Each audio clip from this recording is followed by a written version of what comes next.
Chapter 35-21. Alchemists wanted to improve and break through.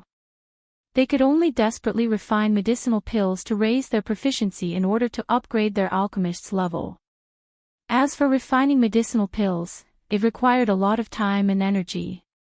Especially the medicinal herbs and herbs. Based on Pei Xing's financial situation, his little sister indeed did not have enough medicinal herbs to raise her proficiency in alchemy. Her innate talent is not bad. Then does she know about medicinal herbs? Yiqing Luo touched her chin. Pei Xing nodded vigorously, yes. The medicinal pills she refined were all picked by herself at the periphery of the West Cliff Mountain. West Cliff Mountain. Old Lai, who had been standing by the side without saying a word, suddenly said, "Lad, to let your little sister go to the West Cliff Mountain alone for the sake of the exchange hall and the family's livelihood, as her brother, aren't you too useless?" Pei Xing's face instantly turned red. He lowered his head and clenched his fists tightly. Yiqing Luo stared at Old Lai. Old Lai was stunned by the stare. The West Cliff Mountain is the most dangerous mountain in Without Embroiling City. Magical beasts and mirage beasts crawl everywhere, and there are a lot of mercenary groups doing missions there. He let a young lady go to the West Cliff Mountain to pick medicinal herbs, isn't this? Bam!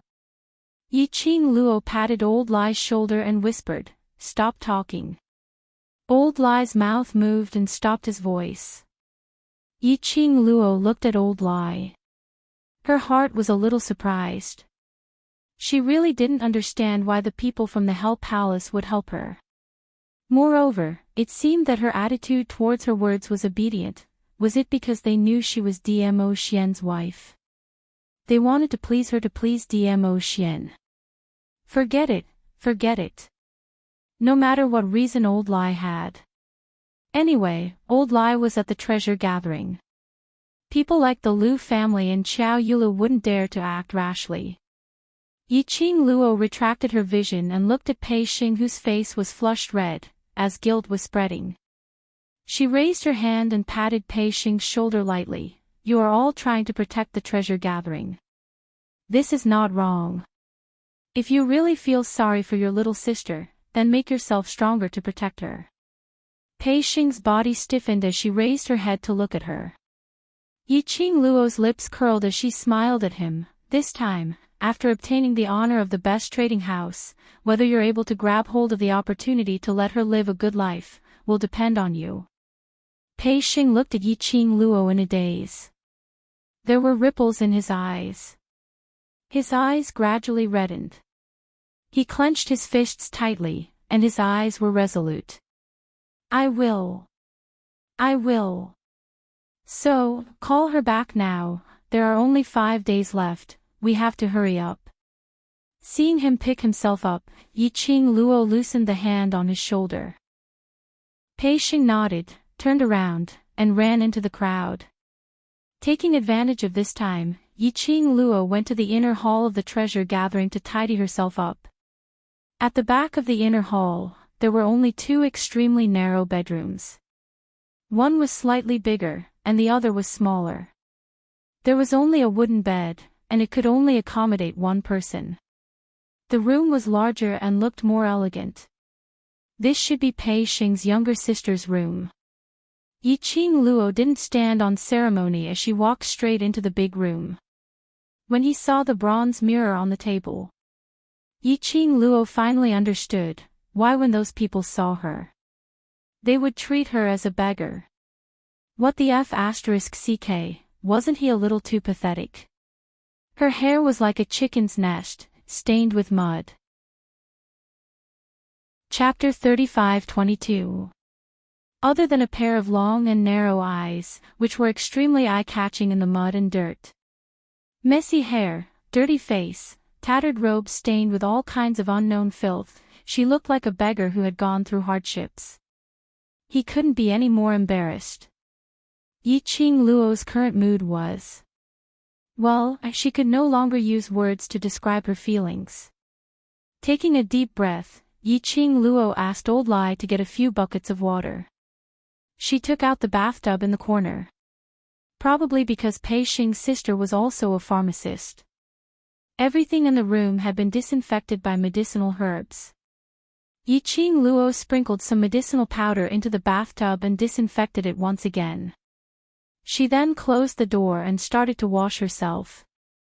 Yiqing Luo was still puzzled. What on earth was going on? What had happened in the upper realms passage? The minute she opened her eyes, she had become such a ghost. After washing for about 1 incense's time, Yiqing Luo had already changed the water twice. The water in the bathtub finally became clearer. At this moment, light footsteps were heard outside the door and a girl's clear voice was heard, "Miss, I'm Shi." It was Pei Xing's sister. The girl outside the door continued, "I've prepared a set of clothes for you. Although it was worn by me, but it has been washed very clean and has been deodorized by medicinal herbs. If Miss doesn't mind, you can wear this set of clothes first." The girl's voice was very pleasant and extremely melodious. Yiqing Luo nodded. "Sorry to trouble Mississippi," her words fell. A white fur kitten leaped out of the room. Outside the door, a girl's exclamation was heard. But seeing the kitten biting the clothes in her hands and running towards the room, she heaved a sigh of relief. Yiqing Luo took the clothes from Chi-Chi's mouth. The light purple dress was extremely simple and elegant. Yiqing Luo expressed that Zishi's taste was not bad. But, Yiqing Luo's fingers brushed past the dress on her. A strange look surfaced in her eyes. The material of this dress felt like it was not an ordinary material. It was definitely not a material that Pei Xing's economic condition could afford. Yiqing Luo kept away the deep thoughts in her heart, and after she put on her clothes, she wiped her wet long hair. Until the ends of her hair were no longer dripping water. She then bent over and carried Chi-Chi. She was about to push the door and walk out. But after thinking about it, she took out a veil from the profound phoenix ring and covered half of her face. Then she walked out of the room. Outside the door stood a delicate and pretty woman. She wore an ice blue dress that was simple and close-fitting, which was very convenient for her movements. Her hair was simple and held in place by a wooden hairpin. The woman was still as beautiful as a butterfly that had spread its wings and was about to take flight. She was extremely intelligent and pretty. Their eyes met, and a sweet smile appeared on the corner of the woman's mouth. "Miss, do the clothes fit you?" Yiqing Luo smiled at her. "It's very fitting, thank you Mississippi." She glanced at the woman imperceptibly. Lady dress was of the material of quality. Big brother is waiting for Miss in the outer hole. Let's go over first. The lady's line of sight was fixed on Chi-Chi, who was in Yiqing Luo's arms. "Is this little kitten your war pet?" Yiqing Luo nodded. "Yes, very cute. Very well behaved. What breed is it?" They chatted as they walked towards the main hole. "Tiger beast, but in cub form." Yiqing Luo rubbed Chi-Chi's head and didn't hide it. Chapter 35-23. After the two of them reached the main hole, Pei Xing heard the voice and immediately raised his head, as he was stunned on the spot. The young lady was dressed in a light purple long dress, her brows were picturesque, a pair of long and narrow eyes were sparkling, as though she was the only light in the world. A head of wet black hair draped over her shoulders, and a few strands were stuck on her veil, which added a bit of irresistible charm. Although half of the young lady's face was covered by the veil, but from that veil, one could faintly see the silhouette and her arrogant temperament. It made her look like a fairy from the 9 heavens, noble and elegant, unattainable. Even Lao Lai was dumbfounded. He had never seen Yiqing Luo's real face. The last time at the Hell Palace, he didn't dare to seriously size up the young lady. But today, he had to admit. This young lady and the overlord standing next to each other, would absolutely not be inferior. Brother Sheng. The young lady walked to Pei Xing's side, bit her lower lip, and pinched Pei Xing's arm hard. Pei Xing drew in a breath of cold air, as he regained his senses. Realizing that he had lost his composure earlier, he hurriedly apologized, sorry. I'm not. No matter. Yiqing Luo shook her head, this shows that I have peerless beauty, peerless. Pei Xing. He admitted that she was indeed peerless, but was it really alright to say that about himself? Miss, I heard from Brother Xing about the bet between you and Princess Yulu. I'm here to thank you for being willing to help us gather treasures at this time. The young lady patted Pei Xing's arm, indicating for him to take a seat. Then she looked at Yiqing Luo in a neither servile nor overbearing manner, as her brows were filled with sincere gratitude. As long as we can help to gather treasures, whatever Miss wants to do, Brother Sheng and I will fully cooperate. Yiqing Luo nodded. Boss Pei has already expressed his gratitude. What we need to do now is to make everyone interested in gathering treasures within 5 days. What does Miss want to do? The young lady expressed her approval. You two don't talk about girls anymore. Old Lai's head started to swell. We still need to interact for a few more days. Don't tell me you intend to have one girl and one girl each. Pei Xing hurriedly stood up, as he frantically pulled the young lady over. Sorry, I forgot to introduce my sister. This is my little sister, Gu Zixi. This is. Pei Xing looked at her younger sister, but when the words were about to come out of her mouth, she pursed them. Till now, he still didn't know Yiqing Luo's name. Yiqing Luo stood up, the lips under the veil slightly hooked up. My name is Di Luo, you can call me Ah Luo. Di Luo. Pei Xing muttered. Lady Di, Yiqing Luo raised her brows as she squinted at him. Gu Zixi, on the other hand, was more understanding. She walked forward with a smile, took her arm and called, Ah Luo. Yiqing Luo shot a glance at Pei Xing. See that, learn more from your sister. She paused as if she had thought of something. She looked at the two of them in confusion. Wait, isn't your surname Pei? Why is Zixi surnamed Gu? I was picked up by Brother Sheng. We call each other brother and sister, and we depend on each other. Gu Zixi looked very calm. Yiqing Luo nodded meaningfully. No wonder she felt that there was a different atmosphere between the two of them. They weren't biological siblings. Yiqing Luo's long and narrow eyes curved slightly. Chapter 35-24. In order to change the topic, Gu Zixi's gaze intentionally lingered on Yiqing Luo's face. Ah Luo, this is the Treasures Exchange Hall. Why do you still need to cover your face with a veil? It's a sin to be too beautiful. Yiqing Luo put on a serious look, to prevent mysterious maiden from seeing my peerless beauty, from being jealous and doing something rash. That would be terrible. Ah Luo, you're really narcissistic. Gu Zixi was speechless. Yiqing Luo sighed helplessly. I'm also very helpless about a natural-born beauty. After a few more words of banter, the relationship between the few of them had pulled closer by quite a bit. Regarding to let the Treasures Exchange Hall return to the eyes of the public within 5 days, do you have any thoughts? After pulling closer, Yiqing Luo went straight to the main topic. Pei Xing's gaze instantly turned serious when he mentioned the Treasures Exchange Hall. He looked at Yiqing Luo. You should understand the situation of the Treasures Exchange Hall, basically. The matter 5 years ago had already caused the Treasures Exchange Hall to lose the hearts of the people. To let them choose the Treasures Exchange Hall again, I'm afraid it will be very difficult.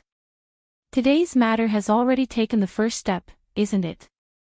Yiqing Luo's lips curled as her gaze shot outside the door. The entrance of the Treasures Exchange Hall was already surrounded by many citizens who were watching the bustle. Discussions were everywhere and it was extremely lively. Although those citizens had not taken a step into the Treasures Exchange Hall, However, when he heard the voices and discussions, he knew that he had already made great progress. After all, the Treasures Exchange Hall had not had such a lively scene for a long time. Today at the entrance of Zhongqing Exchange Hall. Because of Qiao Yulu's relationship, basically most of the citizens had gathered over. And because of the bet, the various citizens had definitely remembered the name of the Treasures Exchange Hall. No matter when, everyone's potential would always be hidden with the nature of gossip. The citizens were filled with curiosity as to how Treasure Gathering had defeated Zhongqing and obtained the honor of being the best trading house. No matter what the citizens are concerned about, as long as the point they are concerned about is the Treasures Exchange Hall, this is considered a success. Yiqing Luo retracted her gaze as she walked to the chair by the side and sat down, placing Qi on her lap. Qi was like a little kitten, lazily curled up on Yiqing Luo's lap, closing her eyes with a contented posture. It really did look like a pet. Gu Zixi gaze lingered on Qi for a moment. Following that, his gaze shifted to Yiqing Luo's face as he asked, "But?" During the auction, various large trading houses compete on the total number of crystal stones successfully traded during the duration of the auction in order to obtain the honor of the best trading house. She paused for a moment before continuing, under the premise that we can't let the Hell Palace interfere, what items should we auction in the auction to be confident? When Yiqing Luo heard that, she couldn't help but shifted her gaze onto Gu Zixi. To be honest, from the moment they met until now, Yiqing Luo felt that this Gu Zixi totally didn't look like someone who was picked up and brought home, relying on pill refining to maintain the daily business of the treasure gathering. On the contrary, judging from her temperament, her conversation, and her understanding of the matter, it was obvious that she was a good girl. Yiqing Luo felt that this lady was absolutely not simple. At the very least, it was definitely not as simple as Pei Xing said. However, from Gu Zixi, Yiqing Luo didn't sense any malicious intent. "Did I say something wrong? Why are you looking at me like that?" Gu Zixi felt goosebumps from Yiqing Luo's stare. Chapter 35-25. Gu Zixi. Was there a need to use such a complicated expression to guess her master level? Master level. Under Yiqing Luo's gaze, Gu Zixi revealed her own level. "You still can't break through to Grandmaster level." Yiqing Luo's fair fingers pressed against her chin. Gu Zixi shook her head. "I'm not used to it yet, I need an opportunity." Yiqing Luo pursed her lips as her eyes drooped in deep thoughts. On the other hand, Pei Xing looked at Yiqing Luo in shock. Very few people could persevere in the profession of master. Not to mention the long time required. It also required a large amount of financial and material resources. Especially when there was a high failure rate. So if a master-level master were to spread it out, there would definitely be numerous forces fighting for it. Pei Xing had always been proud of Gu Zixi as a master. But he didn't expect, Yiqing Luo actually despised it. That's right. Despised. That tone was filled with despise. Noticing Pei Xing's agitated emotions, Yiqing Luo glanced over. TSK, was he a protective maniac or was it because of some other reason? I don't have any other meaning by asking this. Yiqing Luo took out a folded piece of paper from the profound phoenix ring and passed it to Gu Zixi. Since you don't have any ideas about what you want to auction in the auction, I have an idea here. Gu Zixi took the paper and opened it. The expression on her face instantly turned serious and solemn. His eyes also gradually lit up. She kept the paper in her hand. Where did you get the formula from?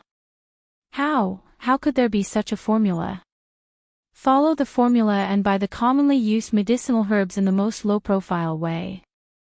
As for the main medicinal herbs, I'll have to trouble you to collect them from the West Cliff Mountain. Yiqing Luo didn't answer the source of the formula. It's best to bring back a batch of medicinal herbs and try to refine a small bottle tomorrow to advertise. Tomorrow. Gu Zishi opened the prescription in her hand and looked at it again. How is that possible?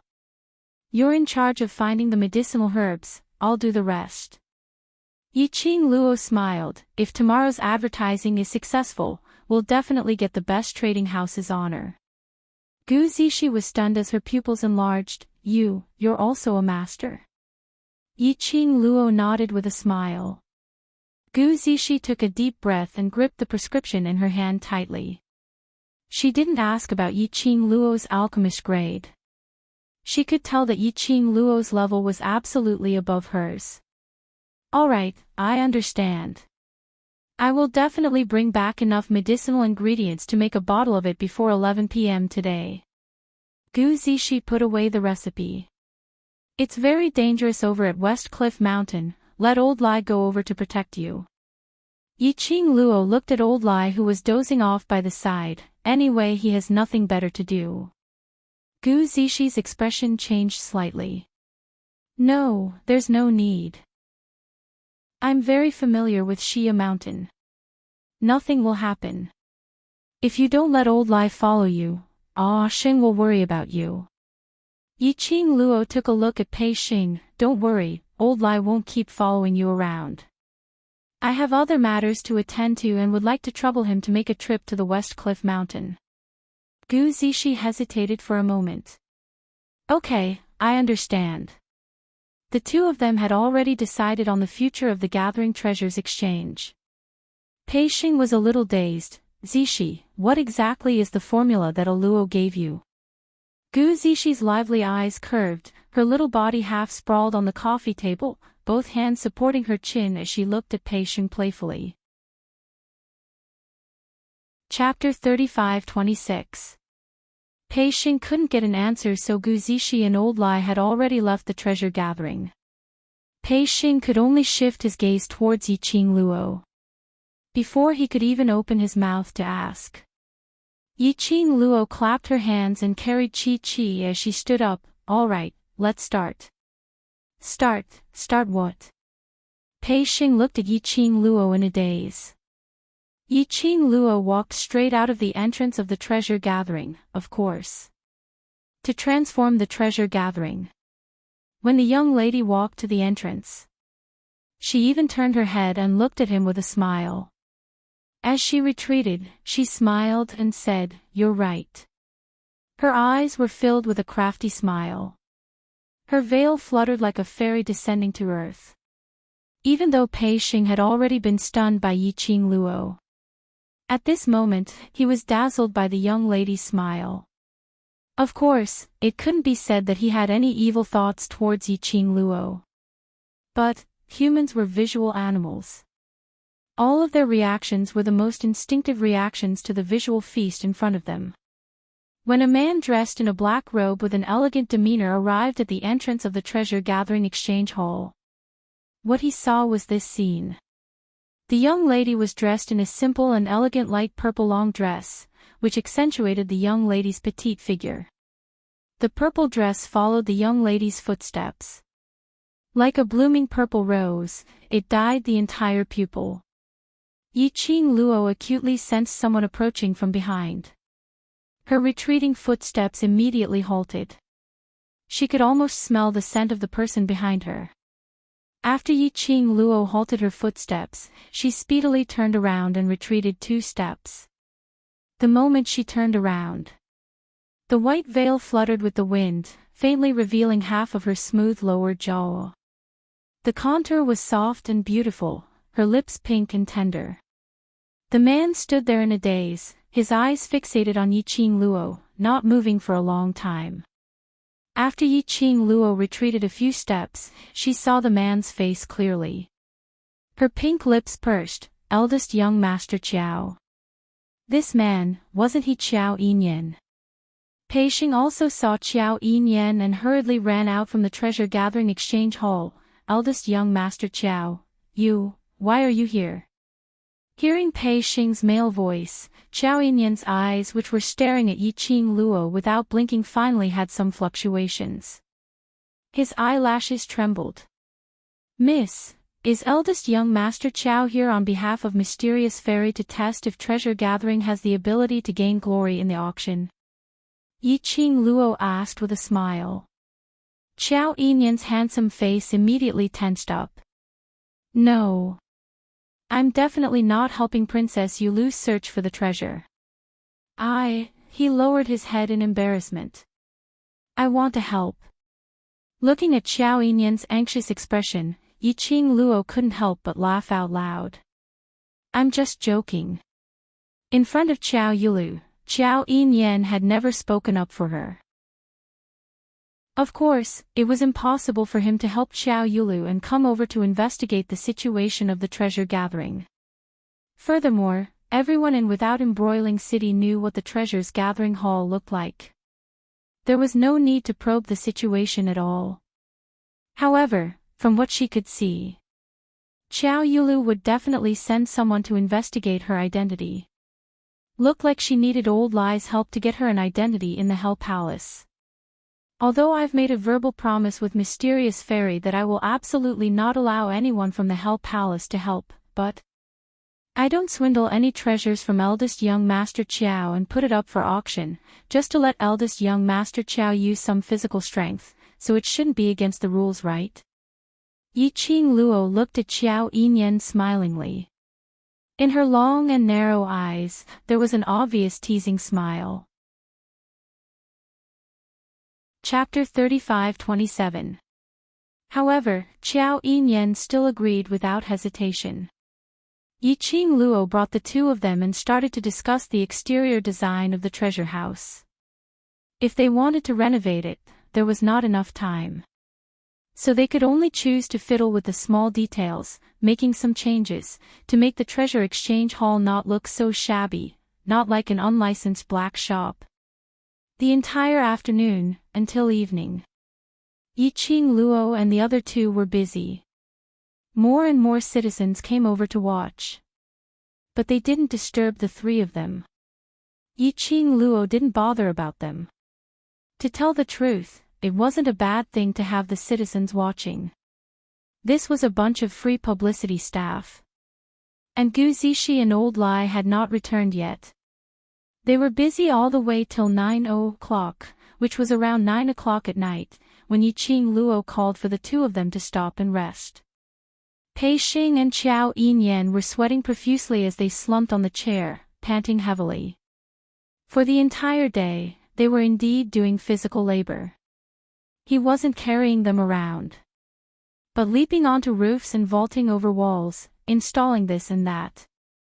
And using profound energy to turn into a blade, chopping firewood, chopping wood, carving various exquisite designs. When the citizens saw this scene, their hearts were bleeding. One must know, Xiao Yinyan was a talented youngster in Without Embroiling City. He had never made a move easily. Now, he was reduced to using profound energy, chopping firewood, chopping wood, carving flowers. This was simply a waste of God's gift.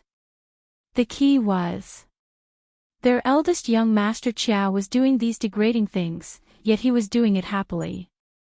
The citizens, could it be that their eldest young Master Qiao had taken a liking to this mysterious and arrogant young lady? In the treasure exchange hall, Yi Qing Luo saw their exhausted looks and went into the inner room to prepare a meal for them. He saw Yi Qing Luo's figure disappearing at the door. Pei Xing raised his hand and wiped off the sweat on his forehead. But his peripheral vision kept glancing at Xiao Yinyan. Xiao Yinyan's perception was high, so he naturally felt the gaze which was constantly shooting over. He drank a cup of tea and met Pei Xing's gaze. Why does Brother Pei keep looking at me? I want to ask you a question. Pei Xing put down his hand, turned his body, and looked at him seriously. Brother Pei, please ask away. Xiao Yinyan put down his teacup. His slender fingers had distinct joints, which made him look very attractive. Pei Xing's lips twitched as he stared at Xiao Yinyan for a long time. Finally, he stammered, that. Did you? Ah Luo, Brother Pei likes Ah Luo. Xiao Yinyan's eyes were filled with a smile. He leaned forward slightly and looked into Pei Xing's eyes. He leaned forward. Some of Xiao Yinyan's silver hair fell to the ground. His handsome face was even more incomparably handsome. Pei Xing's cheeks immediately turned red. It was unknown whether it was because of Xiao Yinyan's words or because of Xiao Yinyan's handsome appearance. I don't have that kind of feeling for Luo. He shook his head and explained with a red face, Luo is my benefactor. I am very grateful to Luo. Xiao Yinyan narrowed his eyes and leaned back in his chair. He didn't answer Pei Xing's question. Although Pei Xing was shy, she did not forget her purpose. She looked at him and asked again, what about you? Do you like Luo? Xiao Yinyan only curled his thin lips as he smiled but didn't reply. Was this like, or not like? Towards this kind of emotion, Pei Xing didn't know how to differentiate. Chapter 35-28. At this time, there was a hubbub outside the entrance of the Treasures Exchange Hall. Since today's bet.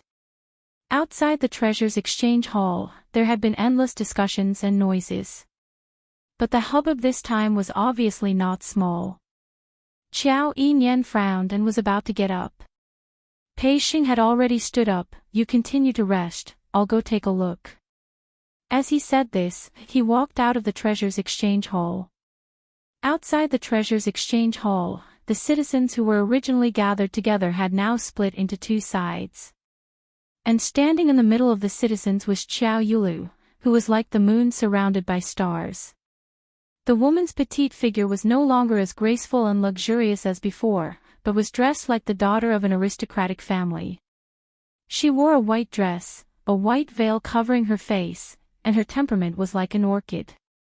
Just looking at her like this, she was indeed an extremely pleasing beauty. At this time, Xiao Yulu was staring at the Treasures Exchange Hall with an ugly expression. After a few hours of busy work by the three of them, the outer appearance of the Treasures Gathering Hall had undergone a tremendous change from its previous appearance that was gray and inconspicuous, like an illegal shop that operated without a license. Xiao Yulu's white fingers clenched tightly into fists. The Treasures Exchange Hall in front of them, although it was very small. But no matter which corner, which line of sight looked over, they all felt this was an extremely grand and high-class Treasures Exchange Hall. The surroundings of the Treasures Exchange Hall, after some detailed treatment, as well as some exquisite decorations, had completely changed the overall aura of the Treasures Exchange Hall. Especially on the two sides of the Treasures Exchange Hall, there were two extremely beautiful beast-shaped stone statues, looking like Qilins. Under the illumination of the two red lanterns hanging above the entrance, the stone statues seemed to be plated with a layer of bright glazed light.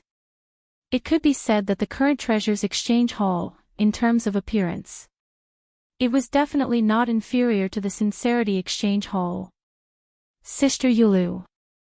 Yu Jiwen, who was at the side, stared at the Treasures Exchange Hall with an unfriendly expression, a sense of danger surging in her heart.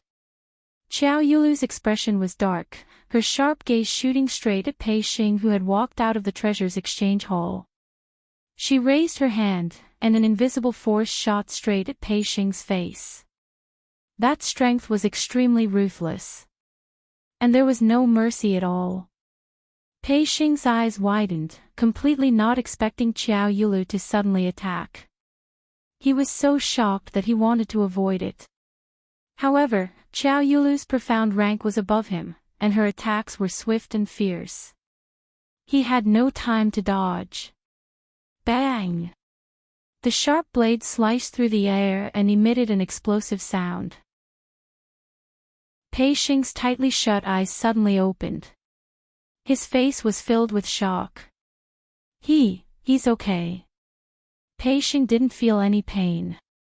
He raised his head and saw that a figure had appeared in front of him. Her silver hair fluttered gently in the wind. His black robe spread out like ink. Brother Qiao. Pei Xing was shocked, and his voice trembled slightly. How did you? It was Qiao Yinyan who had rushed in front of him and blocked Xiao Yulu's attack. Big brother. When Xiao Yulu saw that the person who blocked her attack was Qiao Yinyan, her expression darkened even more. You're really here? Qiao Yinyan frowned. What are you doing here? Treasure gathering violated the bet between me and that bitch. Xiao Yulu said coldly, as the boss of treasure gathering, he must be punished. Qiao Yinyan raised his hand and blocked in front of Pei Xing. What nonsense are you talking about? I've been in the treasures exchange hall all this time, how come I don't know what bet treasure gathering violated? Chapter 35-29. Big brother, do you still think of this consort as your little sister? Xiao Yulu's beautiful eyes were overflowing with ruthlessness. Why would you rather help an outsider and go against this queen? The expression on Qiao Yinyan's handsome face didn't change. His gaze was also calm, and not a hint of emotion could be seen. You are Princess Yulu, the Empyrean lady of Without Embroiling City. He paused, raised his eyes and stared straight into Xiao Yulu's. I'm not going against Princess Yulu. I'm just speaking the truth. You. Xiao Yulu was so angry that her face turned red. She pointed at Qiao Yinyan with clenched teeth, and her eyes reddened. Yu Jiwen foolishly looked at Xiao Yinyan's face that was as handsome as a god, lightly bit her lower lip, and said with a wrong tone. Big brother Yinyan. Even if Sister Yulu is the Empyrean fairy of Without Embroiling City, her original identity was still the second daughter of the Qiao family, your biological sister. Are you going to stand in front of her and help those who want to deal with her and criticize her? Listening to such accusations, Qiao Yinyan didn't even bat an eyelid. He glanced sideways at the man behind him. A strand of silver hair fluttered on his handsome face. It made his black eyes shine even brighter. I didn't see Brother Pei deal with Princess Yulu. I also didn't blame Princess Yulu. His voice was very calm, and he was merely stating the facts. The reason why I'm standing here is because I've always seen the overbearing person being you. Xiao Yulu was swept by his gaze. His face immediately turned green and white. She clenched her fists tightly, her fingers leaving circles of marks on her palms. Big brother, am I that kind of person in your eyes? Her voice was still a little choked. Paired with the white gauze, it made her look even more pitiful. You know best what kind of person he is. Qiao Yinyan had no intention of leaving Xiao Yulu any face. Xiao Yulu gritted her teeth and her body tensed up. She was so angry that she was trembling. There were already many citizens gathered around to watch the treasure gathering. And her arrival. This caused more citizens to gather over. The drama had just happened during the day. Now there was a good show to watch. The citizens, who didn't have any entertainment after dinner, naturally rushed here without stopping.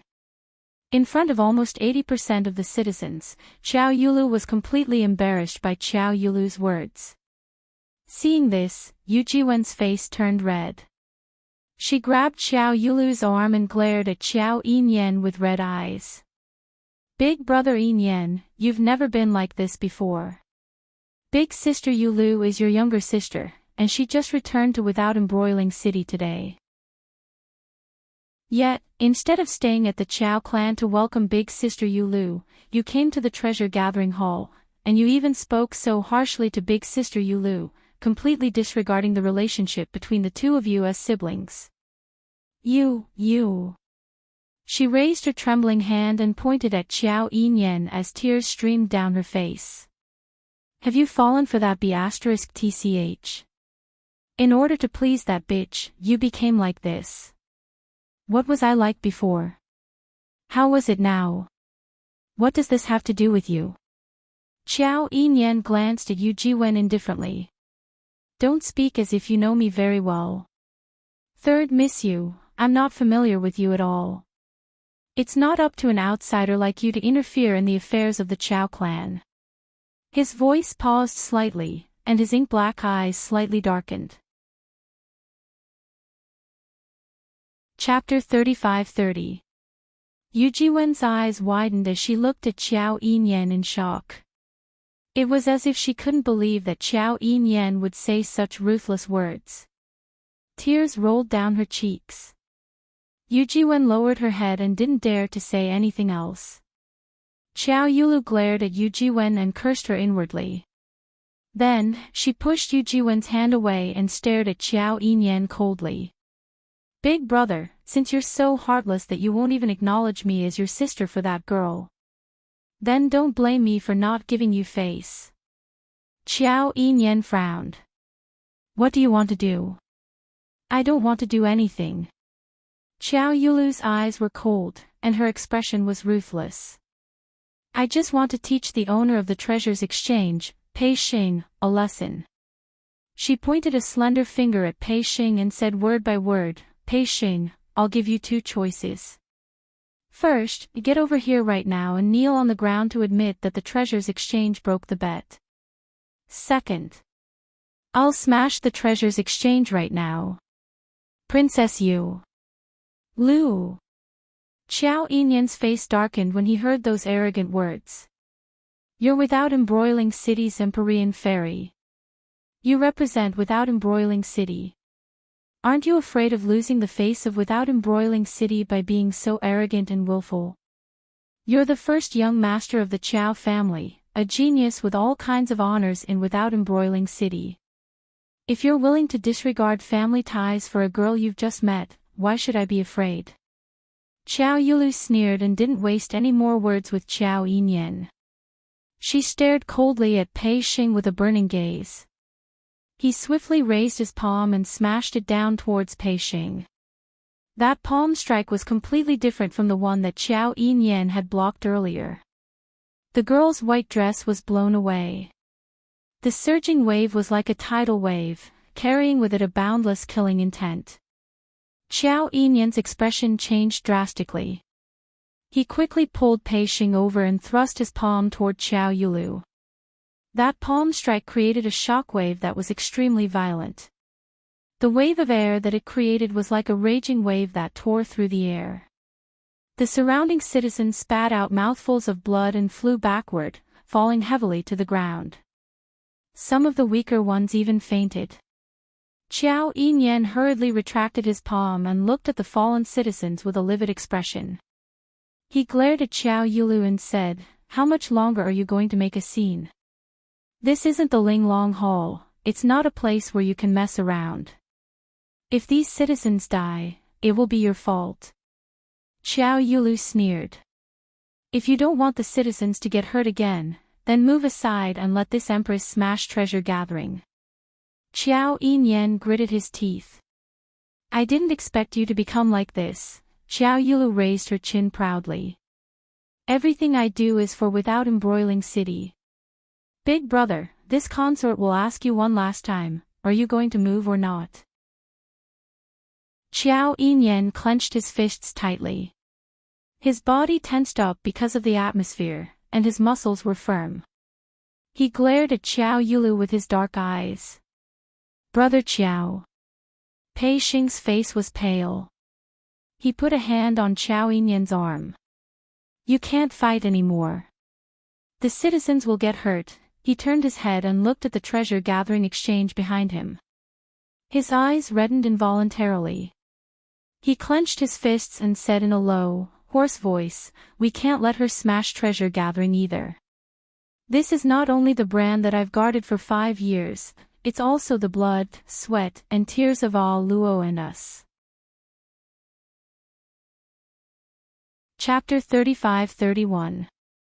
I choose the first option, kneel, admit the violation of the bet, and accept the punishment. Only in this way could they prevent the citizens from getting hurt, and protect the treasures trading house. But, once he admitted it, he might. Pei Xing lowered his head and clenched his fists even tighter. Are you crazy? Xiao Yinyan grabbed Pei Xing's shoulder. Her goal is to force you to admit that the treasures trading house violated the bet.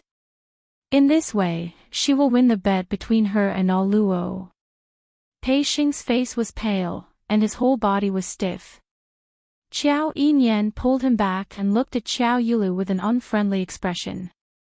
You are the Empyrean fairy of Without Embroiling City. Do you think you are qualified to be the Empyrean fairy if you don't care about the citizens' lives? His brows were tightly knitted. The expression on his face was covered with frost. Xiao Yulu only sneered. Big Brother also said that I am the Empyrean fairy of Without Embroiling City. In Without Embroiling City, I can do whatever I want. Besides, it's the honor of the citizens to sacrifice their lives for this empress.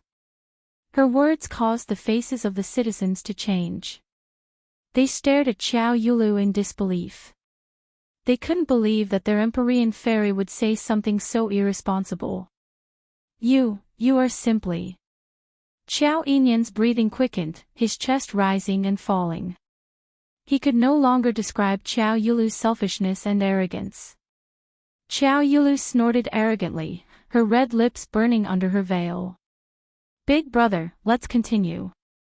I also want to see the strength of a young genius. She slid down. The flames on her body surged again. A hurricane-like attack fell again. Qiao Yinyan instinctively activated the dark force in his body, wanting to fight back. But his gaze fell on the citizens who had fallen to the ground. His counterattack paused for a moment. It was just a momentary pause. Xiao Yulu's violent dark force had already blasted over. Amidst the white light, it reflected Xiao Yulu's smug smile. Xiao Yinyan's face paled. He gritted his teeth and stood still, planning to take this attack for Pei Xing. Just then. Bang! A deep explosion sounded in the air. That ferocious attack was forcibly intercepted in midair. Immediately after, the attack dissipated in midair like smoke. Not a single trace was left behind. A slender figure appeared in midair where the profound strength had dissipated. The girl's light purple dress fluttered like a butterfly's wings. A white veil covered her beautiful face. In her hand, there was a fan that looked like a raging flame. On the fan, there was clearly a visible fluctuation of profound strength, which was spreading out in all directions. Xiao Yinyan's eyes were filled with shock when he saw the scene before him. The surrounding citizens were also stunned by this shocking and surprising scene. Everyone's gaze was fixed on the slender figure that had suddenly appeared. How is this possible? Xiao Yulu took 2 steps back in shock. How could you possibly break through my power? She was able to successfully carve out a place for herself among thousands of women in the Linglong Palace and successfully climb to the position of the mysterious fairy. It was enough to prove her strength. Even the other 2 Empyrean fairies wouldn't dare to guarantee that they would be able to easily break through her attack. But the girl in front of them did it. Chapter 35-32. When did the treasure gathering violate the bet? Why didn't I know about it? The young lady's clear and melodious voice was pleasant to listen to. That light purple dress fluttered, dazzling one's eyes. Yiqing Luo's feet landed steadily in front of Qiao Yinyan. Her hair, which was not tied up, was hanging down loosely. Her long and narrow eyes curved slightly, outlining the outline of a demonic arc. The white veil covered half of her face, the young lady's pink lips could be vaguely seen, adding some mysterious demonic charm to the young lady. You! Xiao Yulu's sight was instantly attracted by the young lady in front. Her face suddenly darkened. The bottom of her eyes gathered a whirlpool which couldn't be dispersed. Everyone could see that. Although the young lady was wearing a veil, covering half of her face. But even so, it couldn't cover up the young lady's gorgeous beauty. Especially, she was also wearing a veil. When the 2 of them stood together, She was instantly suppressed by a few levels. Originally she was still considered a beauty of the generation, with an ethereal air. After comparing with the young lady in front of her, she had completely become a foil. This knowledge made Xiao Yulu's 5 fingers suddenly clenched into a fist. Princess Kai Dai, who was next to her, when she saw that person, her expression changed slightly. It's her. At that time on the way back to the Qiao family, the little beggar. At that time, I felt that this young lady's eyes looked like a fox, so I let the old maid who followed the princess from Linglong Palace bring her to the alley, to secretly settle it, but this young lady, not only did she not die, but also extremely arrogantly jumped around, sowing enmity with Princess Yulu. In the afternoon, after Kai Dai heard about the bet, she specially went to the alley where the old maid left, to confirm whether that young lady was the little beggar she saw earlier. When she reached the alley, what she found were the 2 old maids' corpses.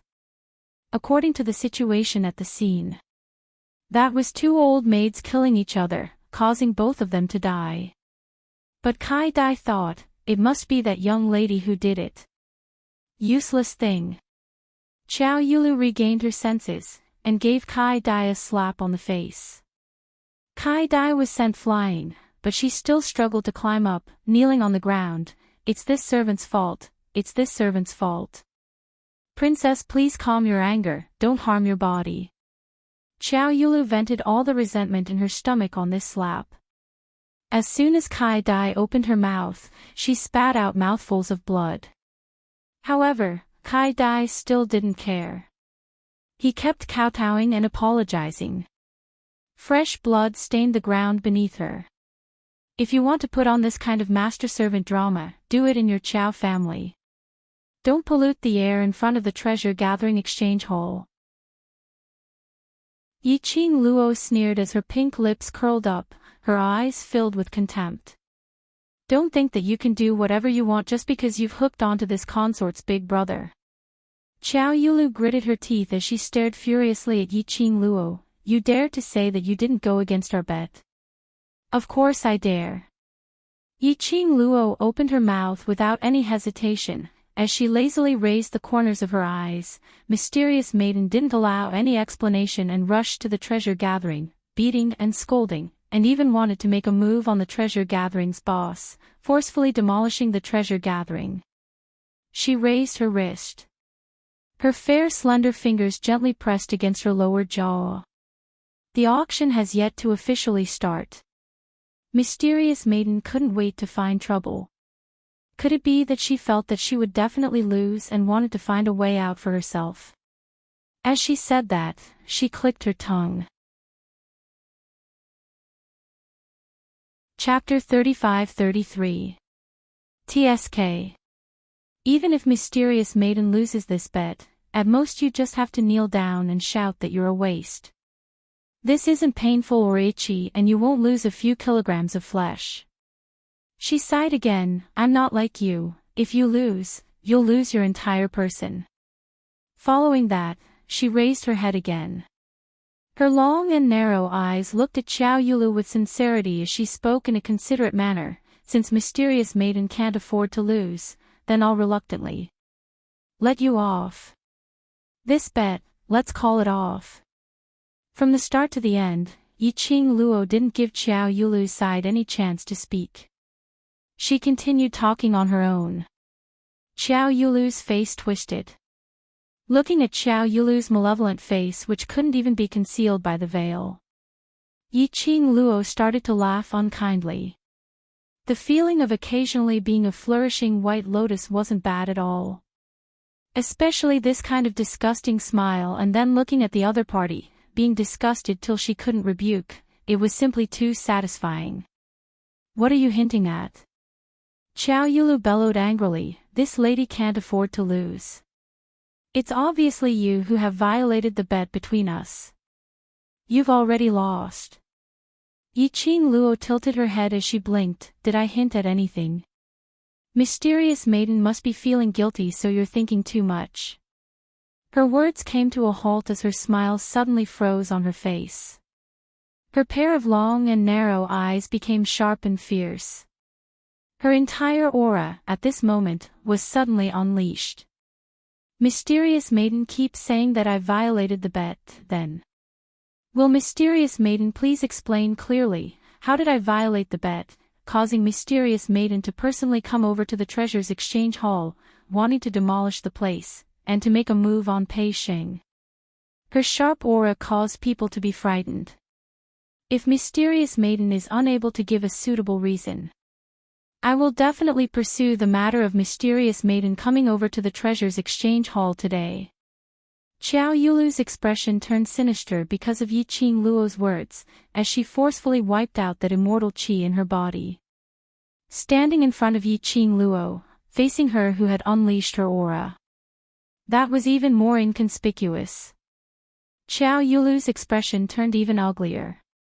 Everything that was happening right now was completely different from the life she had imagined after returning to Without Embroiling City. This was the first day she had returned to Without Embroiling City as the Empyrean Fairy. He would become a laughing stock. Her prestige had been completely destroyed in an instant. All of this was because of that bitch. Xiao Yulu stared fiercely at Yi Qing Luo as her beautiful eyes were filled with murderous intent. The bet between us, you had personally agreed that the items auctioned in the Treasure Gathering Trading Hall's auction, Hell Palace and Qiao family will absolutely not interfere. She raised her hand and pointed angrily at Xiao Yinyan, but, you seduced my older brother and attempted to use him to seize the honor of being the best trading house this time. The fact that this consort's older brother is in the Treasures Gathering Exchange is the best evidence. When Yi Qing Luo heard that, she couldn't help but burst out laughing. Mysterious Maiden, is there a hole in your brain? Let's not talk about the fact that the Qiao family couldn't interfere in our bet, right? Let's just say that Yin Yen is here. He didn't provide any auction items from Treasure Gathering, nor did he provide a single crystal stone from Treasure Gathering, so how can he be considered to have interfered in our bet? Her gaze swept past the citizens who were crowding around. Her gaze fell onto several citizens who had fainted on the ground. Chapter 35-34. This was also the reason why Yi Qing Luo started from the beginning. The reason why she only let Xiao Yinyan do the manual work. It was to prevent Xiao Yulu from finding excuses to act shamelessly. But Yi Qing Luo really didn't expect this. The auction hadn't even started yet. Xiao Yulu couldn't wait to rush over. TSK. She really didn't know this kind of brain. How did she become Without Embroiling City's Mysterious Maiden? Or could it be that Xiao Yulu was afraid of her from the bottom of her heart? So once she found an opportunity, she immediately wanted to deal with her, in case she gave her a chance to develop. Yi Qing Luo's long and narrow eyes curved. If Mysterious Maiden can't afford to lose and wants to find an excuse to disrupt the bet between us, then she should find a better reason. Slut. Don't keep saying that I can't afford to lose and pour dirty water on me. Do you think I don't know your dirty thoughts? Xiao Yulu flew into a rage out of humiliation. Yi Qing Luo's eyes were cold as she crossed her arms over her chest. Her brows seemed to be covered with a layer of frost. Who is the one splashing dirty water? Who is the one with dirty thoughts? Everyone can see it clearly. She raised her chin slightly. The veil was attached to her lower jaw. The lines were soft and the outline was soft. One could almost imagine what kind of beauty the young lady had under the veil. The young lady's eyes were still half closed and her expression was lazy, giving off a kind of arrogant feeling, as if she didn't put Xiao Yulu in her eyes. You're still quibbling. Xiao Yulu was so angry that she lost all rationality from Yi Qing Luo's attitude. She could even feel that the eyes of the surrounding citizens were filled with disdain and contempt as they looked at her. It shouldn't be like this. She should be high and mighty, enjoying everyone's admiration. Xiao Yulu's eyes were red and her gloomy eyes were filled with a cold murderous intent. slut. I want to kill you, slut.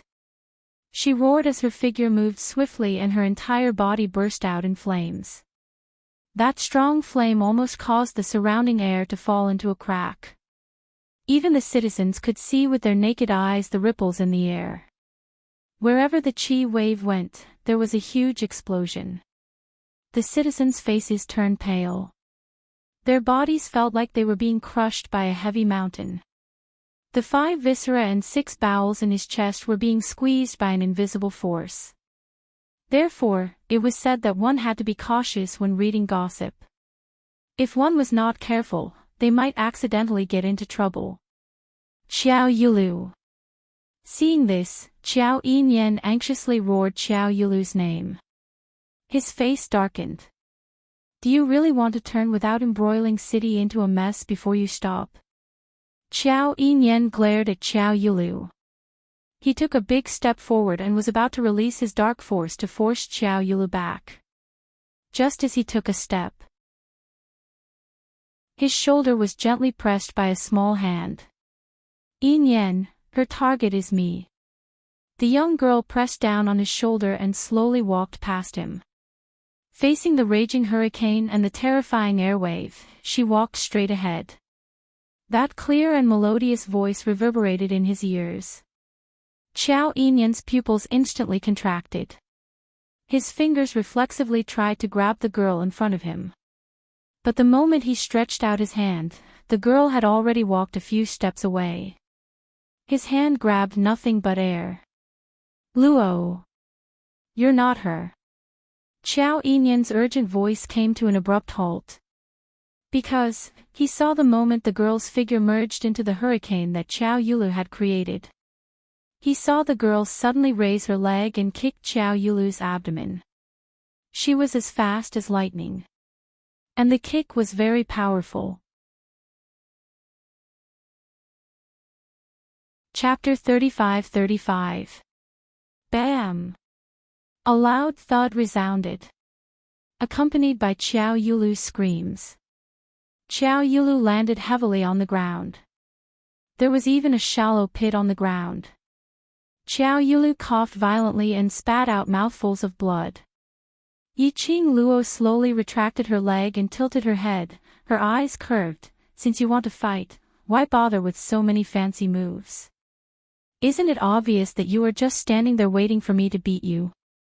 Xiao Yulu was so angry that her chest hurt even more when she heard this, and blood kept surging up. She opened her mouth several times, but all she spat out was a mouthful of blood. Qiao Yinyan, he really didn't know what kind of expression to use to face this matter. He originally thought that Luo wouldn't be Princess Yulu's opponent at all. Unexpectedly, Luo would take advantage of the time when Princess Yulu was still releasing her profound energy to directly kick her. Well, what Luo said did make sense. On the battlefield, the enemy wouldn't wait for you to release your profound energy. They would set up their formation and then fight with you openly. Lass, you are too valiant. Even old man Song in the Azure Dew bracelet was shocked by Yiqing Luo's actions. Old man Song expressed that no matter where his daughter went, she would always be awesome. His heart was so tired. This realm couldn't be compared to Nirvana realm. Yiqing Luo's strength was indeed not the top in the realm. Especially when facing Qiao Yulu. Qiao Yulu could become without embroiling city's mysterious fairy and dare to challenge the 15th grade sage profound genius Qiao Yinyan, which was enough to show that her strength was not below Qiao Yinyan. But Yiqing Luo's actions, old man Song couldn't help but facepalm. If there were any accidents, that Dizun brat would definitely tear his old bones apart with his bare hands. I'm not stupid, of course I have to take advantage of her arrogance and reveal a flaw to directly deal a heavy blow.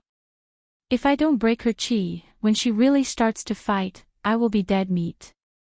Yiqing Luo curled her lips. She naturally knew the gap between her and Qiao Yulu's strength. It was also because of Qiao Yulu's confidence. She had to show how powerful her strength was.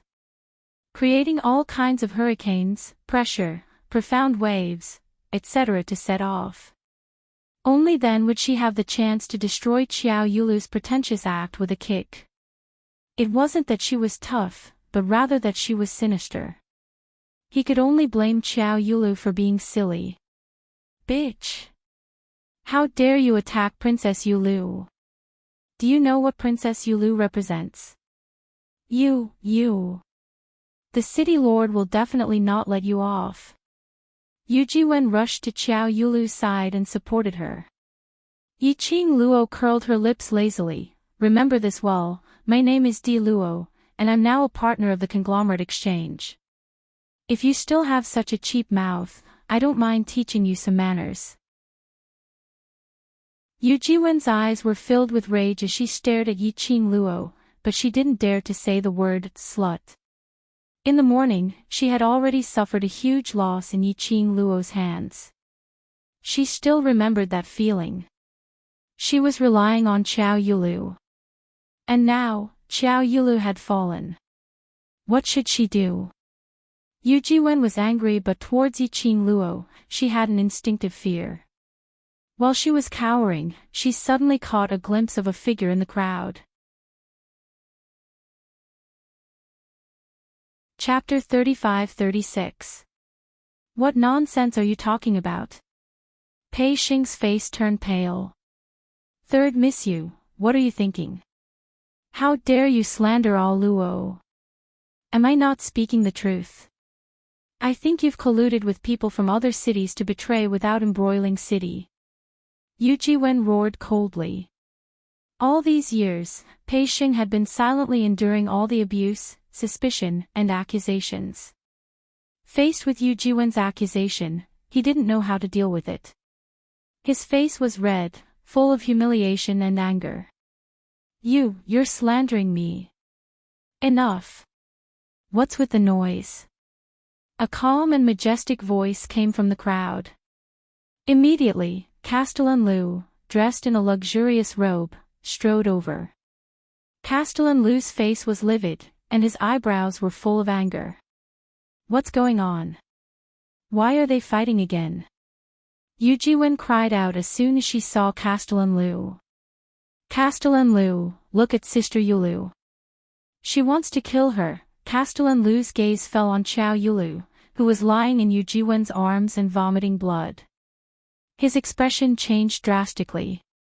What happened to Princess Yulu? Who dared to hurt her like this? Quick! Someone, bring Princess Yulu to Without Wong Medical Hall. He directly ignored the her Yu Jiwen mentioned. A large group of people behind him squeezed forward to carry Xiao Yulu.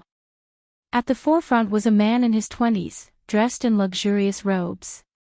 He stared at Xiao Yulu with naked lust.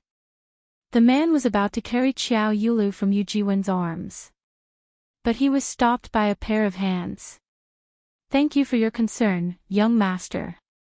The princess is only used to being served by this servant. This servant can support the princess. Kai Dai was one step ahead of him and directly held Xiao Yulu in her arms. The man's expression immediately changed, and he was just about to speak. He was about to speak when Castellan Lu interrupted him. Kai Dai, I'll have to trouble you. Then, he looked at the man. Tian Che, why don't you lead the way for Kai Dai? The man called Tian Che looked a little pale. After exchanging glances with City Lord Lu, he gritted his teeth and strode out of the crowd. City Lord Lu ignored him and looked around angrily.